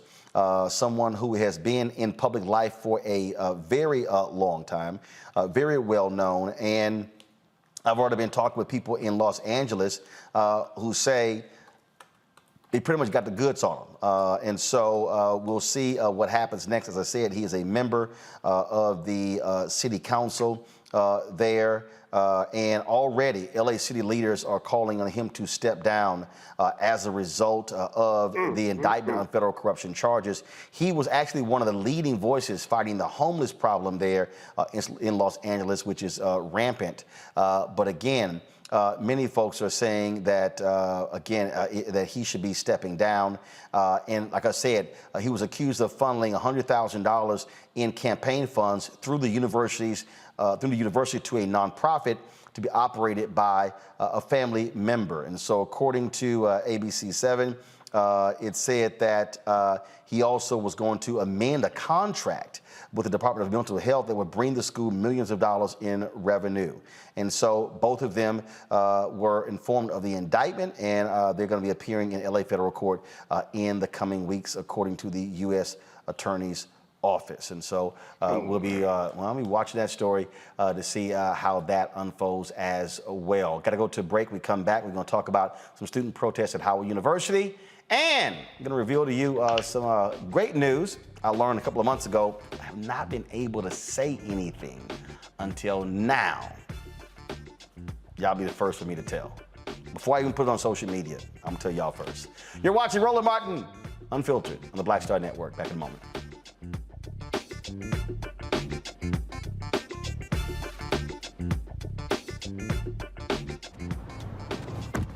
Oh, that spin class was brutal. Well, you can try using the Buick's massaging seat. Ooh, yeah, that's nice.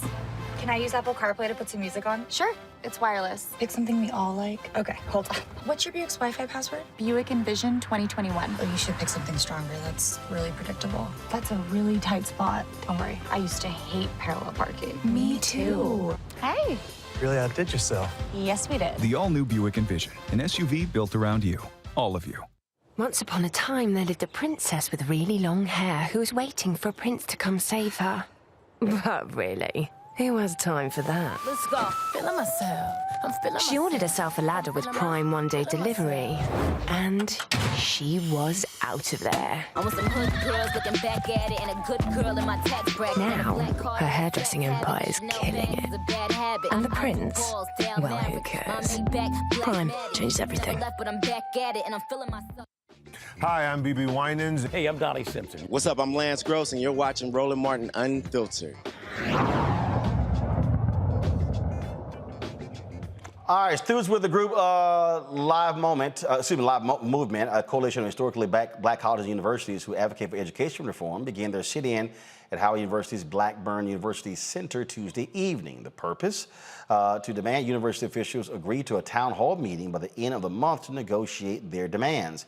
Howard released the following statement in part: "The well-being of our students is always one of our top concerns, and we will always support the right to a peaceful protest. The Office of Student Affairs continues to provide support to students who come to us in need." On October 12th, during a student town hall hosted by the Howard University Student Association, a small group interrupted the constructive dialogue and instigated a sit-in in the Blackburn Multipurpose Center and moved to occupy the building.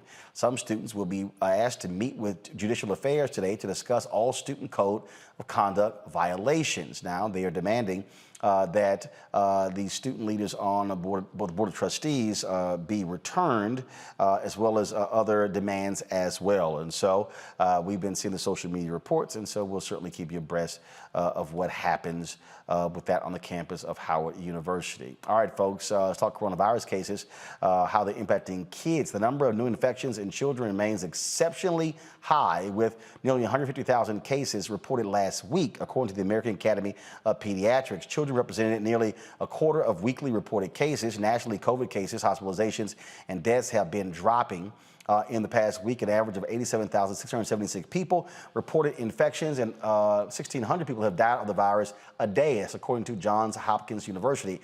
Dr. Anthony Fauci has said the infection rate should be below 10,000 a day to say the pandemic is under control. With winter sending more people indoors, expect worry among specialists, especially among kids who are eligible for vaccines, of course, facing high risk.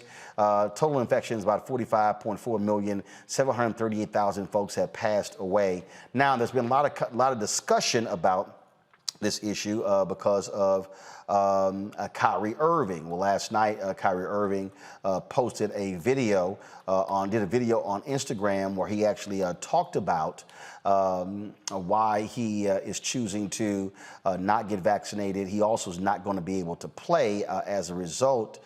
I'm going to play some of what he had to say, and then, of course, I want to get a reaction from the panel. And so here we go. I had to stop running away from using my voice and using my platform to, speak on what's true and what's mine. Nobody's going to hijack my voice. Nobody's going to take the power away from me that I have for speaking on these things, and don't believe that I'm retiring. Don't believe that, I'm going to give up this game for a vaccine mandate or staying unvaccinated. Don't believe any of that shit, man. Like really be aware of what's being said before I even get a chance to be on the podium and speak for myself. You know what I'm saying? Like, all these people saying all these things about what's going on with me, and it's just not true. Pay attention to what's going on out in the real world. People are losing their jobs to these mandates. People are having to make choices with their own lives, which I respect. And I don't want to sit here and play on people's emotions either. Just use logic. What would you do? If you felt uncomfortable going into the season when you were promised that you would have exemptions or that you didn't have to be forced to get the vaccine.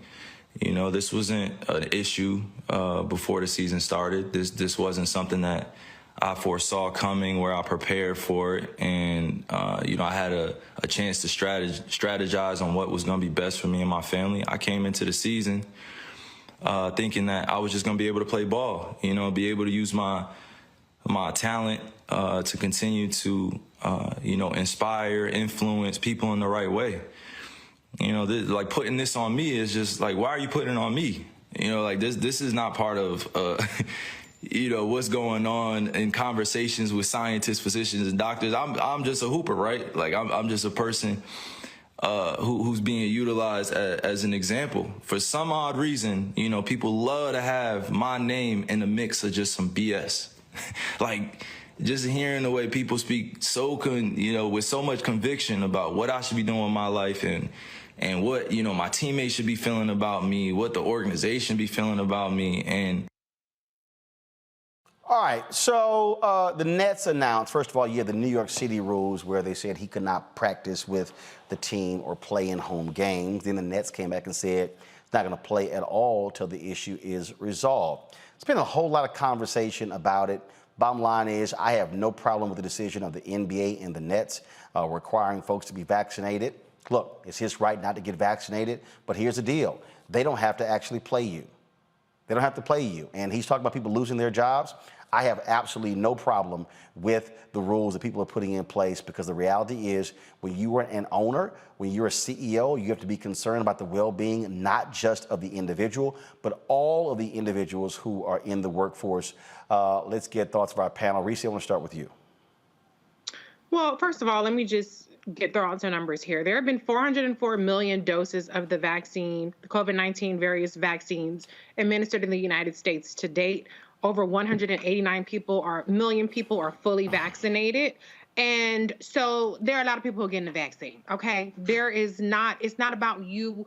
You're not some special person that has special genes or special conditions to where you're exempt from something that hundreds of millions of people in this country have gotten. Matter of fact, there have been 6 billion doses administered throughout the entire world. This is a safe vaccine. It's fully approved by the FDA, at least the Pfizer vaccine is. There's no medical reason to. He didn't even invoke that he had religious reasons for, even though we've already discussed on this show that there's no legitimate religious exemption for that as well. What he is mad about is the fact that he didn't get special treatment. He's upset about the fact that people are not showing deference to him. People have a right to their opinion. He has a right to his opinion. He has a right to not play if that's what he chooses to do. But it sounded to me like he expected some sort of exemption and special treatment. He's not being targeted. He's not being singled out. Over 90% of the NBA athletes are fully vaccinated. So he's the one who's going against the grain. He's the one that's not taking into consideration his team. And we are in October, folks. The vaccine has been out since December. How much more damn time did you need to have a consideration? They're just making this decision after there have been months of, discussion about NBA players being vaccinated. They have brought all kinds of experts to come and cater to this particular audience of very wealthy, very privileged people. Yes, I understand that they deal with racism as a black man. Every black person does, regardless of stature. But he has every resource at his fingertips, and yet he's deciding not to take the vaccine. That's his choice. We do not have to show deference to him. It's not a matter of respecting or not respecting it. It's a matter of saying we don't agree with any person that is putting themselves above the shared values and the shared need that we have to get outside of this. And the last thing I'll say is that it doesn't just impact him, and it doesn't even just impact his teammates. It's a very physical sport, respiratory droplets and all kind of droplets are all over each other, but it also impacts the staff. You don't have staff members, whether it's janitorial staff or whether it's training staff, that are getting paid $30 million, whether they work or not. Okay. And so when those people get infected, they have to quarantine, and there are different protocols in place for those people. So he's all about himself, and he has that right to do it. Obviously, he's a big star, but he's not being persecuted. He's not under siege. He's not under attack, and he's not being singled out. It's a blanket requirement for everybody in the city of New York that wants to go into these venues and in different states who have instituted or different cities. It's not about you personally. And you don't have to get it, but we don't have to bow down to you and wave a cheerleading flag and throw a parade for you, Kyrie Irving. Get over yourself. Faraji, and one of the things that he talked about, the exemptions, that was never a guarantee. You could apply for the exemptions. It was determined whether it was granted or not. Go ahead. So that's what, and I just got to disagree with you there on that part, Reese. I mean, I don't think he's taken a stand like he's took a stand like so many other athletes and people have taken a stand at this point, where they're just simply saying, I'm not going to take it. Now, how people have interpreted that stand, that's something that's out of his control. But if you go back to the video, he said, promise that you would be exempted, or as you just clarified, Brother Roland, the fact that they were going to at least take a look at your exemption. We're at a point now where you can't even put up a religious exemption. People say, oh, no, the church has nothing to do with this. Huh? I mean, but I thought that was a part of the actually, hold on. Hold on. Actually, you can. There are where you do have some religious exemptions, but you have some religions that have actually said we're not going to give you exemptions. The That's fine. So you do have in some places where you have religious exemptions. Go ahead. No, and that's the point. If the federal government provides protections where religious institutions can provide exemptions to getting vaccinated, it seems like that is not being respected. And But hold on. I'm sorry. But I got to clarify this here. The federal government can only offer recommendations to any non-federal entity. The only jurisdiction the federal government has is over federal employees or contractors. So they've offered guidance. Now, a private company can decide we're not going to listen to that. So, for instance, Texas Governor Greg Abbott issued an executive order saying, I'm not allowing any company in the state of Texas to require vaccine mandates. IBM and others have already said, the hell with you, we're going to ignore your order. We're going to keep requiring it. So that's the piece. Go ahead. And real quick, Brother Roland, that's why we are in this position where people are confused, because the federal government provide a recommendation. The state can enforce. Companies can say, no, we're going to do it our way. That's the issue. And I think the stand of that Kyrie Irving, he's just saying, I don't want to take the vaccine. Why we got to prosecute people that just don't want to take the vaccine at the same time? If he's masking up, and if the vaccine is I would say, if he's masking up and taking the proper precautions, then he shouldn't have to feel like, he's going to be penalized for it. But here's the deal. But it doesn't matter, though. It doesn't matter if you don't. Even if you take the proper precautions and you wear a mask, you can still get COVID.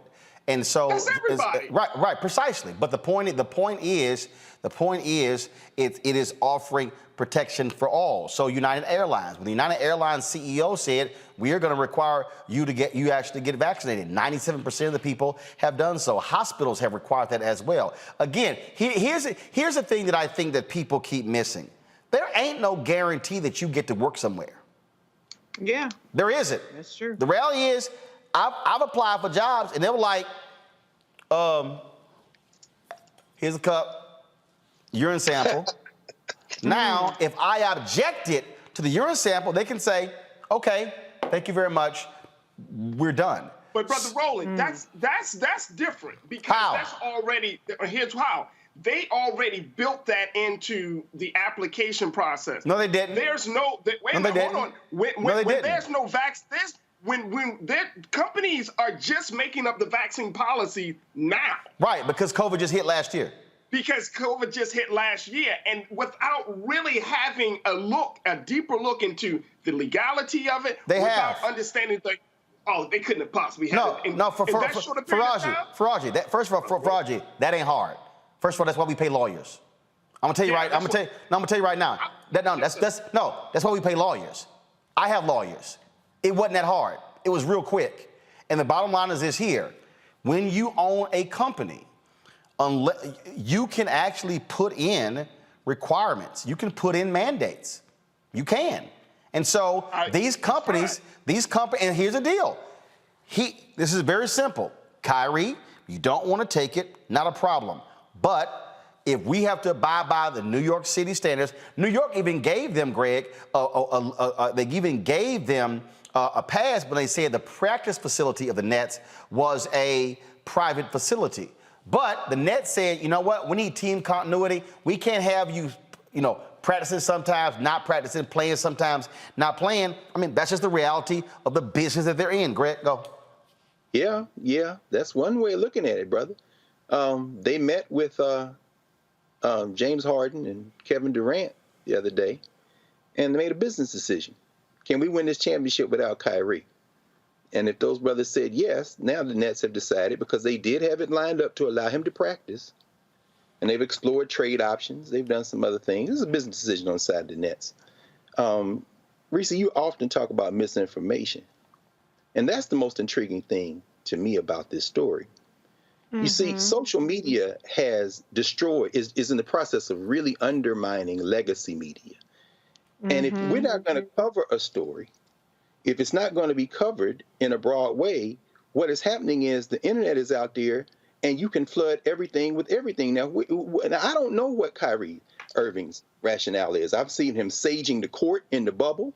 I've seen him miss a lot of games during injury.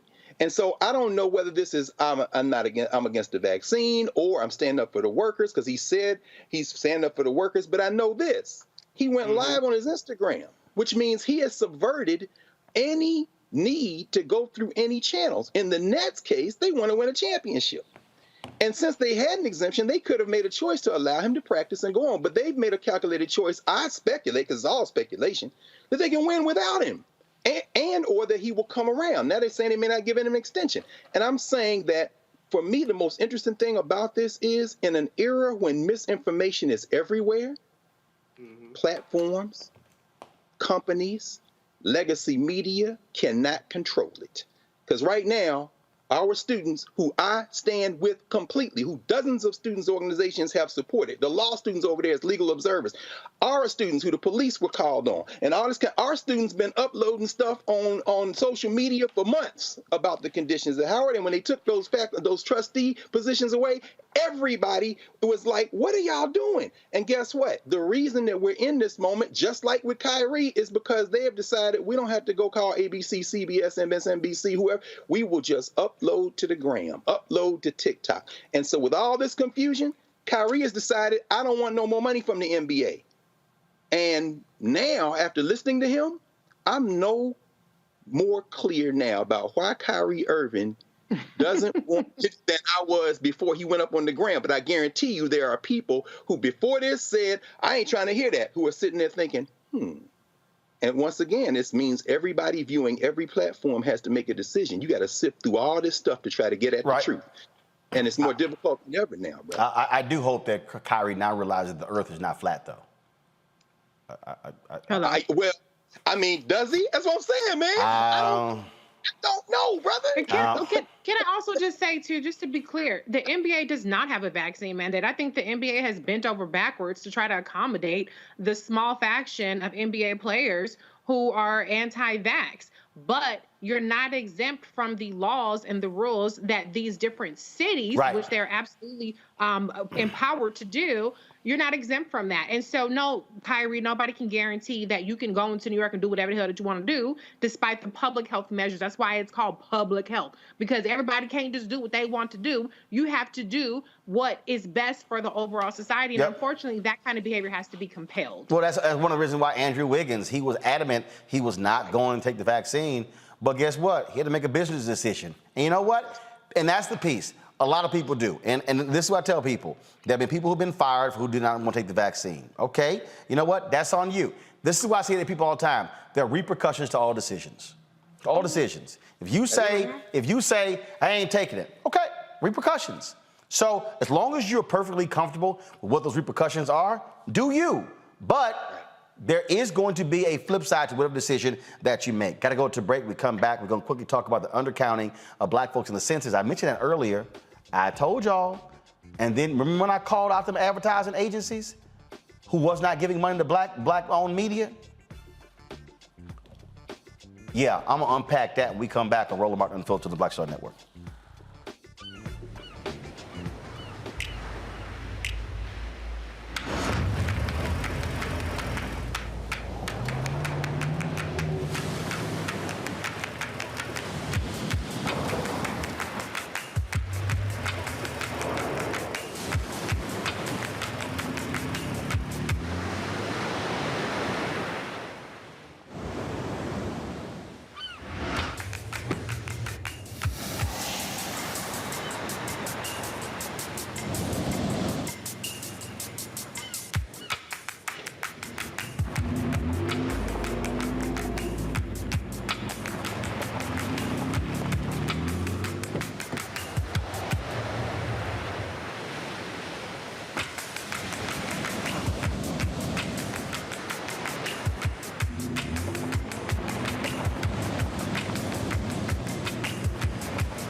Maureen is saving big holiday shopping at Amazon. So now she's free to become Maureen the Merrier.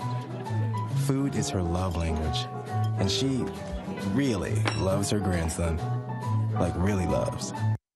Hey everybody, it's your girl Lunel. So what's up? This is your boy Earthquake. Hi, I'm Chaley Rose, and you're watching Roland Martin Unfiltered.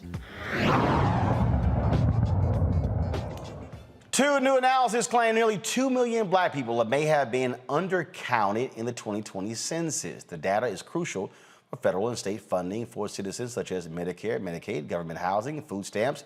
Lower population counts will limit access to these services and more. It also determines how lines are drawn. The pandemic and natural disasters negatively affected the 2020 census. The 2010 census shows African Americans may have been undercounted 3 times higher, and black children were undercounted 10 times as high.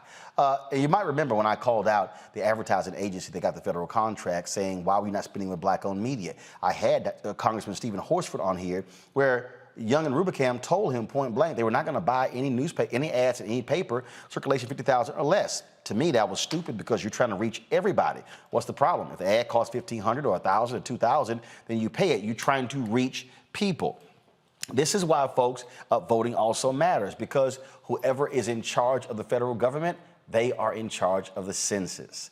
And that's what we saw right here. And what this undercount speaks, it speaks volumes, Faraji, because again, we're talking about billions of dollars. We're talking about literally congressional districts being redrawn. The state of New York lost a congressional district because it was less than 100 citizens. Mm-hmm. And I think that when you're talking about and this is, again, this goes back to my other statement, Brother Roland and Dr. Conrisi, about politics and understanding where the power lies. When you're talking about that level of undercounting, when you're talking about redistricting, here in Maryland, for example, every time we have an election, there's always a big conversation about, the lines being redrawn. And I think that this is probably, as much as we talk about the importance of taking the census, and I'm saying in our community, in our organizing efforts, there isn't as much emphasis placed on the redrawing of lines. There isn't as much emphasis about money. We can talk policy, but then when you're talking about money, when you're talking about how much is being, we seem to be powerless in that space.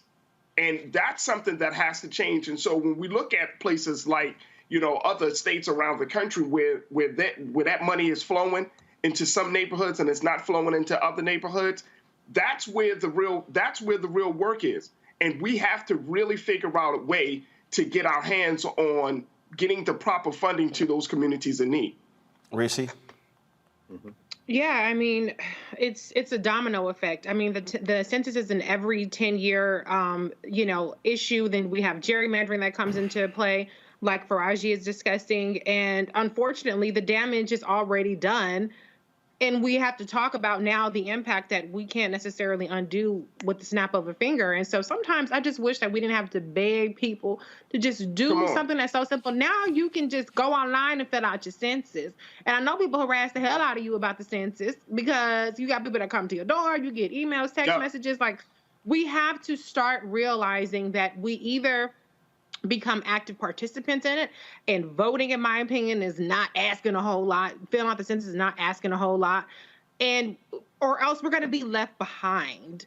I mean, this is a very serious problem, and I think to Roland's point, yes, there was a delinquency and there was a deficiency, and it was probably intentional because we have to keep in mind this was the Trump administration who was overseeing the census in not targeting Black communities and really launching these information tactics. But now we're having a conversation. So in the back of your mind, in 10 years, y'all fill out your damn census, please. Greg? Yes, Roland, you raised something earlier that I think was very important. I mean, you said it quickly in passing, but it dropped like a bomb. Redo the census. Right. See, these white nationalists, I mean, and I'm not afraid. I mean, I'm alive in the world and I'm Black. We here, which means if we could have been killed, we'd be dead. So we have to fight. But this next 10 years, 2030, we will be talking about a very different country. Come You on, understand? Doc. Come on. These white nationalists understood after the Immigration and Naturalization Act of 1965 that their play was to move to the state houses. They continue to play at the federal level, but the last 50 years has seen them move sharply to control state governments. And now with this census in place, they are not just trying to lock in the next 10 years, they're trying to lock in white minority rule in this country. This is Rhodesia. This is the model in South Africa. They realize they can't win the numbers game. Take your home state again. We've been talking about it over and over again. Between this census and the last census, 4 million people came into Texas. 4 million people. 95% of them are not white. Texas now has less than 40% non-white Hispanic, white non-Hispanic. Less than 40% white non-Hispanic live in Texas, and they run the legislature like the Ku Klux Klan because of how they've drawn the lines. They're going to get more seats because of this, even though 95% of the human beings who were there that weren't there the last census are not white. The 6 of the 10 largest growing exurbs in the country are in Texas. Dallas-Fort Worth is number 1, and then guess who's next? Austin. These are not white people. But this census is going to allow them to control the federal legislature. And when that happens, you think it's bad now? You think it's bad now? Look at what they're doing. They have decided we're going to drop all pretenses now. So what you said earlier, Roland, it was a small comment. It was an aside. But brother, I think that's something now. You people in the Democratic Party need to get some serious about this, because this L that's getting ready to happen, it ain't going to be just these people or that people. You about to see the fracture of this little experiment. These white nationalists paying for keeps. Indeed, indeed. All right, y'all. Got to go to a break. We come back. Some great news I'm going to reveal. You want to hear this. It's pretty cool. Back in a moment on the Roland Martin Unfiltered Lifestyle Network. Oh, that spin class was brutal. Well, you can try using the Buick's massaging seat. Ooh, yeah, that's nice. Can I use Apple CarPlay to put some music on? Sure, it's wireless. Pick something we all like. Okay, hold on. What's your Buick's Wi-Fi password? Buick Envision 2021. Oh, you should pick something stronger. That's really predictable. That's a really tight spot. Don't worry, I used to hate parallel parking. Me too. Hey. Really outdid yourself. Yes, we did. The all-new Buick Envision, an SUV built around you, all of you. Betty is saving big holiday shopping at Amazon. So now, she's free to become Bear Hug Betty. Settle in, kids. You'll be there a while. Ooh, where you going? Hi, I'm Israel Houghton with Israel and New Breed. What's up, what's up? I'm Dr. Ricky Dillard, the choir master. Hey, yo, Peace World, what's going on? It's the Love King of R&B, Raheem Devon, and you're watching Roland Martin Unfiltered. All right, y'all, today is Reese's birthday. She posted that on social media, and so... Oh, snap! Yeah, so she wanted, it's a birthday, and so we wanted to give... I was wondering if you was going to say something, Roland. Like, Roland better know it's my birthday. Oh, first of all, we all know it's your damn birthday. We all know it's your birthday. Well, I have the birthday shoulders out, so that should have been a giveaway. The birthday shoulders? What's the hell is just a pizzazz. What the hell is the birthday shoulders? I'm just giving y'all a little pizzazz for my birthday. Oh Lord. Okay. All right. So y'all. So Reese posted her Cash App on Twitter. Tell them what your Cash App is if they want to hook you up.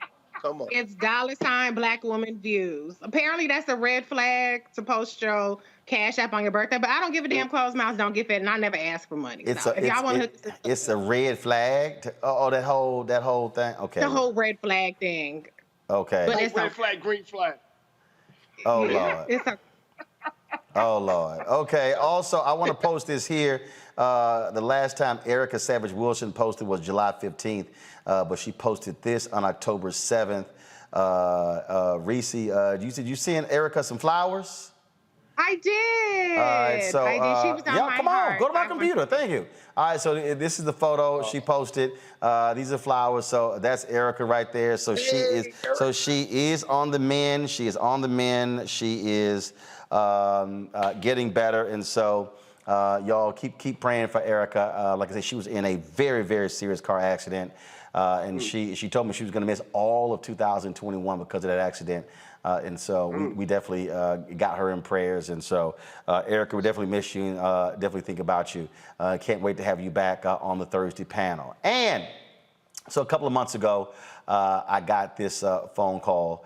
I was actually, of course, you know what, I was playing golf. It was a Sunday evening when I got the phone call, and I could not say anything, but about an hour and a half ago, the National Association of Black Journalists dropped their announcement of their inductees of Hall of Fame, special honor recipients, and finalists. And I am one of the folks who will be getting inducted into the NABJ Hall of Fame. Go ahead. That'll be, and one of our members told me that I am the youngest living inductee. Stuart Scott was posthumously inducted after he had passed away.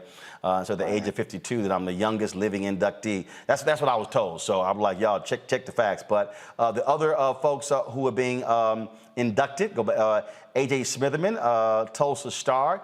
I actually sponsored that. His family is excited by that. He, of course, lost his newspaper during the Tulsa race riot in 1921. And remember, he left Tulsa and then started a black newspaper in Buffalo. So I wanted to make sure that in this year, 2021, that got done. Claire Smith, one of the most pioneering black female sports writers in American history, the first black woman who was part of the baseball writers, the folks who actually choose who gets into the Hall of Fame for Cooperstown. She's an inductee. Neil Foote, Foote Communications, teaches at University of North Texas. Neil and I served on the NABJ Board of Directors when I joined as a student national rep in 1989. We also ran BlackAmericaWeb.com on the Tom Joyner, so I go way back with Neil. Kirk McCoy, photographer, formed with the LA Times. Monica Roberts, trans griot, posthumously. Monica, a trans journalist. She also was out of Houston. She passed away last year. Rochelle Riley, a longtime columnist. She, of course, right now works for the city of Detroit, but she's worked in Dallas, she's worked in Louisville, she's worked in Detroit as well. My man, Rodney Brooks, U.S. World Report. Rodney was longtime deputy managing editor of USA Today, their money section, now retired. His wife is Sheila Brooks. Both of them longtime friends of mine, and so it is great to be in this class of folks. The other honorees, you see Labor Janey, Star Tribune Journalist of the Year, Malika Andrews, the Michael Feeney Emerging Journalist of the Year Award, Michael, of course, young brother who passed away, he's our frat brother, Greg. Art Norman gets the Chuck Stone Lifetime Achievement Award. Yeah, Art, you're winning an award named after an alpha. See how y'all megas are?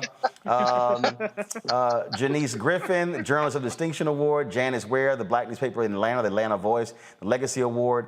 And so she gets that. Sanseria Sonny Messiah Giles, Houston Defender, that was the first place where I worked. I used to be the managing editor there as well. She gets the Ida B. Wells Award. Anas Percy Quboza, Foreign Journalist of the Year Award. Dr. Sherry Williams from American University, Journalist of the Year. April Turner gets the Pat Tobin Media Professional Award. Tanisha Taylor, my homegirl, used to be executive producer at CNN. The work that she does for Ezekiel Taylor Scholarship Foundation. She gets the Angelo B. Henderson Community Service Award. Angelo was a great brother, passed away of a blood clot. But he was really a great journalist. Julia Hayward with Student Journalist of the Year. And of course, finalists for the NABJ Student Chapter of the Year, Howard University Association of Black Journalists, and the University of North Texas Association of Black Journalists. And then, of course, on the professional side, Pittsburgh, Baltimore, and Memphis, they are the finalists for the Professional Chapter of the Year. And so, December 4th is going to be the ceremony. I'm going to be in Hawaii, but it's going to be all virtual, and so we're looking forward to that. So to NABJ, thank you so very much for the honor. Like I said, folks, I'll say this here, and there's no disrespect to any of the other organizations out there, but the reality is there's no organization that has played a more crucial role in my career than the National Association of Black Journalists. I was a national student rep, served on the board as secretary, as vice president digital. I'm a lifetime member of NABJ, won the President's Award, Journalist of the Year as well, and now can add NABJ Hall of Famer. And so we certainly appreciate that. and look forward to our induction. Thanks so much, folks. Congratulations, Roland. Well deserved. I appreciate it. And so we've got, if y'all see, we're putting stuff up. Actually, Henry, y'all can take a watch. So here's what we're doing. I'm gonna give y'all a sneak peek. So we're putting up a lot of the artwork, a lot of the stuff in the office space here. And so I brought in some of my awards that we're gonna place on some of the shelves. These are some of my awards. And so, first of all, I ain't got time to bring the plaques in. Yeah, here, you can go ahead and zoom in. And so these are some, so we're gonna so we got shelves behind us, so we're gonna be putting some of this stuff up. So I gotta figure out what I do have over on the far side over there, the Texas A&M Ring of Honor for the journalism department. So my NABJ one's going to go somewhere in here. So and that big one you see right there, that glass plate, that's the Alpha John H. Johnson Award right there. So that's what I was going to ask about that plate, man. Yeah, that's John H. Johnson Award. That's the John H. Johnson Award from Alpha Phi Alpha. So yeah. Yes, sir. So yes, sir. That's so folks, that's it. I appreciate it. Thank you so very much. It has been, look, it's literally called 2 months ago and they said, okay, don't tell anybody. I'm like, what, well, why in the hell y'all calling now? and then they send the email out. Don't even sit here and tell us. I got a text message from Gary Howard. Gary, one of the few Omegas I like. I'm just messing with him. So Gary texted me talking about welcome to the club, because Gary was inducted in Miami a couple of years ago, and y'all know I'm ignorant. At one point during Gary's speech, I hollered, "Hey, Fi!" during his speech, and so yeah, he was like, "I can't believe you did that." And then, what he said? He didn't say 06? Well, no. Gary's an Omega, so he was. I see. You know what? Yes, I did. Yes, I did. Mess, Roland.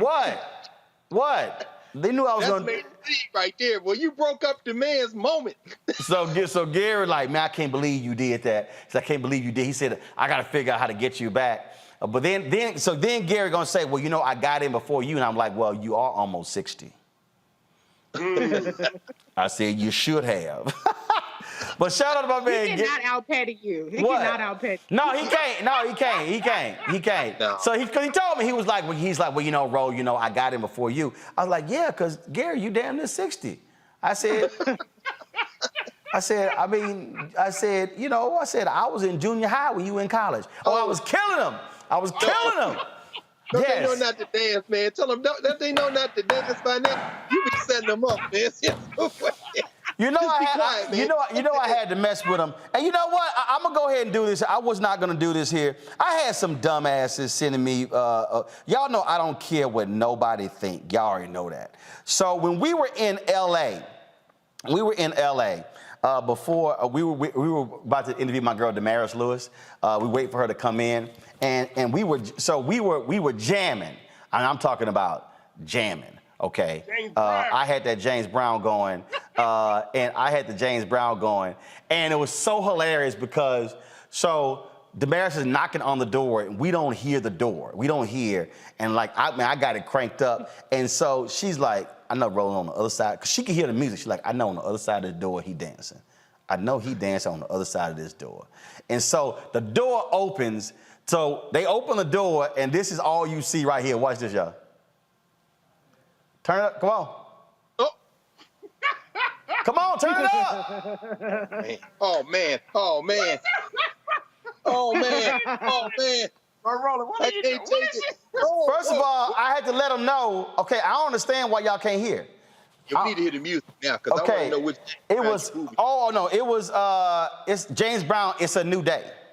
Yes, sir. Yo, that was fun. Okay, y'all can y'all tell me why we can't hear? What's going on? The volume is up. Everything is up.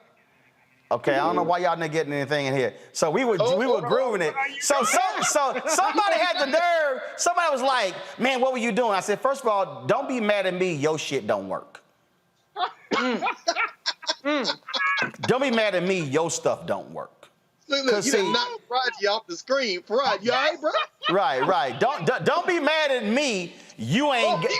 Don't be mad at me. Don't be mad at me. You ain't got no Megan Thee Stallion knees. Ooh, yeah. Don't be mad because my knees and my hamstrings and my thighs and my ankles work.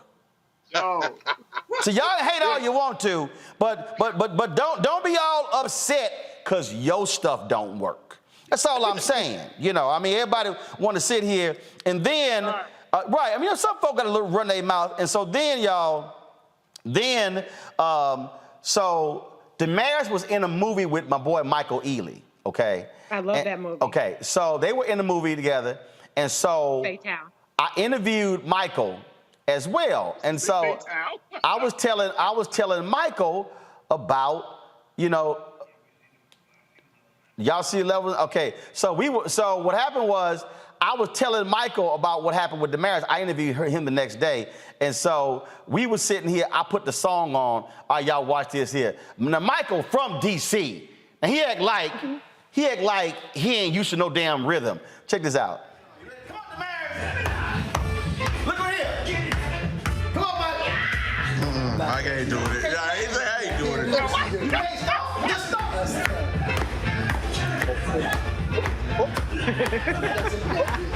You gotta do that.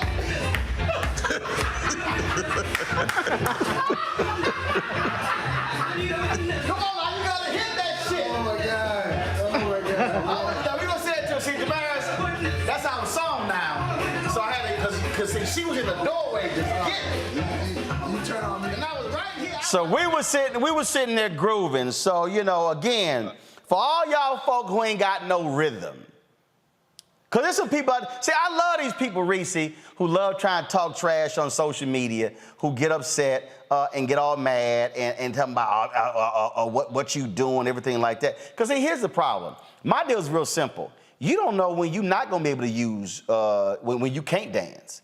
So I'm going to use my stuff as long as I damn well can. I'm waiting for the big payback James Brown video because I want to see you get down to that because that's my James Brown. But see, I had to see. I mean, but are we putting in requests right now, Brother Roland? Right, I don't know. Y'all must think this club quarantine or something. I'm saying at some point, we'll put it in a rotation. Big payback. Get ready, you mother. That's my shit. No. You know what he should do is paid the cost to be the boss. Paid the cost to be the boss, baby. all I'm saying is, and for all the other people again who don't know how to get it, I'm just gonna, you know what? I'm gonna play this one more time, and I'm gonna remind y'all of something. While you watching the video, I just want you to know. Y'all punk asses didn't see no pause. Y'all didn't see no pause when I went down and came back up. See, let me go ahead and remind y'all that again, cause see some of y'all don't quite understand what I'm talking about. See those of y'all who your stuff don't work. See, if you went down, you had to like pause, like okay, you got to like. You got to. You got to. You like need a lift. That's me. You need a lift coming back up. And I'm just saying. Everybody can't do that. I just want y'all to know that was no pause. As your homeboy was coming. Let me see if I can pull this video up. If this one work, hold on. Let me see here. I really, honestly, Brother Roland, when you went down and the way your back was kind of postured, I didn't know what to expect at that moment. I didn't know what was going to happen. You obviously don't know. You talking to a grown ass man. You obviously don't know. See, I just want to remind y'all. See, Reese, you're gonna have to practice this, Reese. Watch this here, Reese. Yes. See, watch this, Reese. Yes. But watch this here. Down, up, down, up, down, up, yes. down, up. It's like squatting. See, that was six. That was six, Reese. But why was y'all synced up though? Why she come in the door synced up? No, Damaris came in.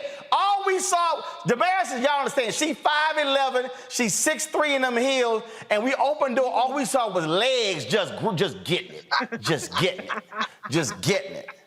I can't wait to y'all. First of all, the interview was fantastic. It was wonderful. But again, some folk, if you can't dance, That ain't my problem. You ain't got no rhythm. Some of y'all listen to Rhythmless Nation by Janet Jackson. That ain't my problem. Everybody ain't able. That ain't my problem. And see, and again, somebody said, Roland about to get dragged. I don't give a damn what the haters think. I ain't never danced for now one of y'all anyway. I dance for me. Music going, I get it. And I'm telling you, I'm going to tell you, I'm going to close show this. Here's one of the fundamental problems with a whole bunch of us. And let me go ahead and say this here, and I'm being very serious. It's a whole bunch of us don't know how to have fun. My grandfather, okay, was dancing all the way up to the time he passed away. All right? I don't understand the people who go to parties and they just stand around, they watch everybody else. No, we are meant to move. Here, that's biblical, when David danced. So, but the problem is too many folk out here, y'all worried about what somebody else think. I don't care what nobody else think. When y'all hear the phrase, they can go to hell, I reserve that for all of the haters. And I'm telling you, it's too many people around here, Reese, who don't know what it means to have a good time, who don't know what it means to dance, because here's the deal. If something happened, and I'm gonna tell this story, and I need all y'all to understand, this is 100% true story. I was at this conference. It was in South Carolina. It was New Year's Eve. Clock strikes 12. We at the party. Man, we grooving, dancing all get out. Man and woman comes in. Man, you could tell she want to dance. Her husband's like, oh, I got 2 left feet. I was like, Mark, go dance with your wife. Man, stop tripping. Man, she out, y'all, I can see her right now. She out there, she just dancing and moving. Now, she was dancing on the 1-3. We on the 2-4, but it don't matter. Y'all, she was just smiling and she was just dancing. And I'm telling you, I could see right now the smile on her face. She was having a ball. 7 days later, we're sitting at home watching TV, and they have breaking news. In breaking news, they're reporting on a shooting in Arizona at a supermarket. They show the picture. And I'm like, to my wife, I said, didn't we just meet that woman? So I go to my case and I pull out some business cards, and I pull out a card, and on the card is her name, and she wrote her cell phone. That was Congresswoman Gabby Giffords. No way.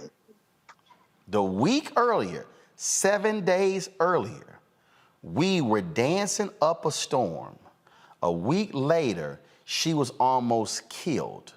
She is still impacted from the injuries from her shooting. Walking is difficult. Her speech is still difficult. That may have been the last time she danced with just freely with her husband, Mark, who's now a United States Senator. So for all y'all folk who sit here and run your damn mouth, you fools talking about, oh no, we questioning his sexuality. Shut the hell up, you punk asses. What? I'm going to dance till I no longer can. No question. And I don't care what none of y'all think about it. I will do it in the aisles at Essence. I will do it at the Apollo Spring Gala. I will do it at an Alpha convention. I will do it anywhere. In fact, I don't even need nobody to dance with, because you know what? I could dance by my damn self. No question. And that's something, Reese, more people need to embrace, because you don't know what might happen when you no longer are able to dance. That's the truth. You damn right. And anybody knows me, I'm the first person on the dance floor and the last person off of it. And I always say that Black joy is an act of resistance. You can't drag joy, because it's joy. And some of y'all need to get some. And I have a little red microphone. If you see me in my Tesla and I'm in the passenger side, be doing them damn karaoke car videos. I sure do. I sure do. I sure do. Lord. Or if you see me driving home and I have Tidra Moses on, I am dancing and waving my hand and singing, and I don't give a damn because I am joyful, and I'm going to keep that joy in a society and in a world that says I'm not supposed to have that. And if you don't like it, you need to get you some of what I got, which is joy, and what Roland has and what Dr. Carr has and what Faraji has. All day long, Greg. That's absolutely. I'm more of a singer. I play music at the beginning of every class, even now that we're virtual. This morning I played some John Coltrane, but always moving, brother. But I will say, I mean, I watch you, even the opening every night, Roland Martin Unfiltered. The moves you got in the video behind you as In Vogue is singing, brother. Anybody, you gonna dance now. I don't even need permission. I don't care. I'm going to dance. That's going to happen. All right, y'all. That's it. We want to thank y'all being on the panel. Reese, Greg, Faraji, thanks a lot, folks. If y'all please download the Black Star Network app. Things are going phenomenal. We're almost at 20,000. Let me just see real quick. But we do want you to, let's see here. Let me pull it up. We want to hit 50,000 by December. So right now we are at 17,675, almost at 18,000. Please download to your iPhone, your Android phone, Android TV, Apple TV, Roku, Amazon Fire Stick, Xbox, and Samsung TV. Also, please join our Bring the Funk fan club. Every dollar you give goes to support this show, what we're able to do, some amazing things, the stories that we're able to cover, the places we're able to go. Next week, we're going to be in Atlanta for Operation Hope's Global Hope Forum, broadcasting live from there. And so some amazing stuff we're going to have from there, and so I'm looking forward to that. Cash App, $RM Unfiltered, PayPal.me/R Martin Unfiltered, Venmo.com/RM Unfiltered, Zelle, Roland@RolandSMartin.com, Roland@RolandMartinUnfiltered.com. And please, let me give a shout out. Amazon, Nissan, Buick, 3 of our new sponsors. We appreciate their support for Roland Martin Unfiltered, supporting Black-owned media. And so, thank you so very much. I'll see y'all tomorrow. Game 1, American League Championship Series. Astros, Boston Red Sox in Houston. We're going to handle that business. Holla!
It's time to be smart.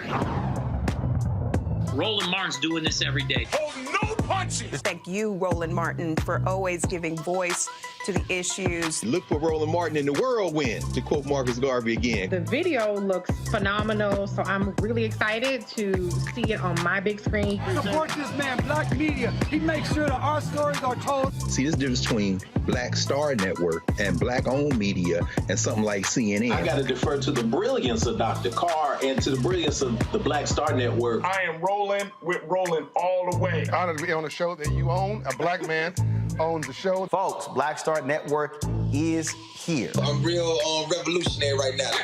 Roland was amazing on there. Stay black. I love y'all. I can't commend you enough about this platform that you've created for us to be able to share who we are, what we're doing in the world, and the impact that we're having. Let's be smart. Bring your eyeballs home. You can't be Black-owned media and be scared. You dig?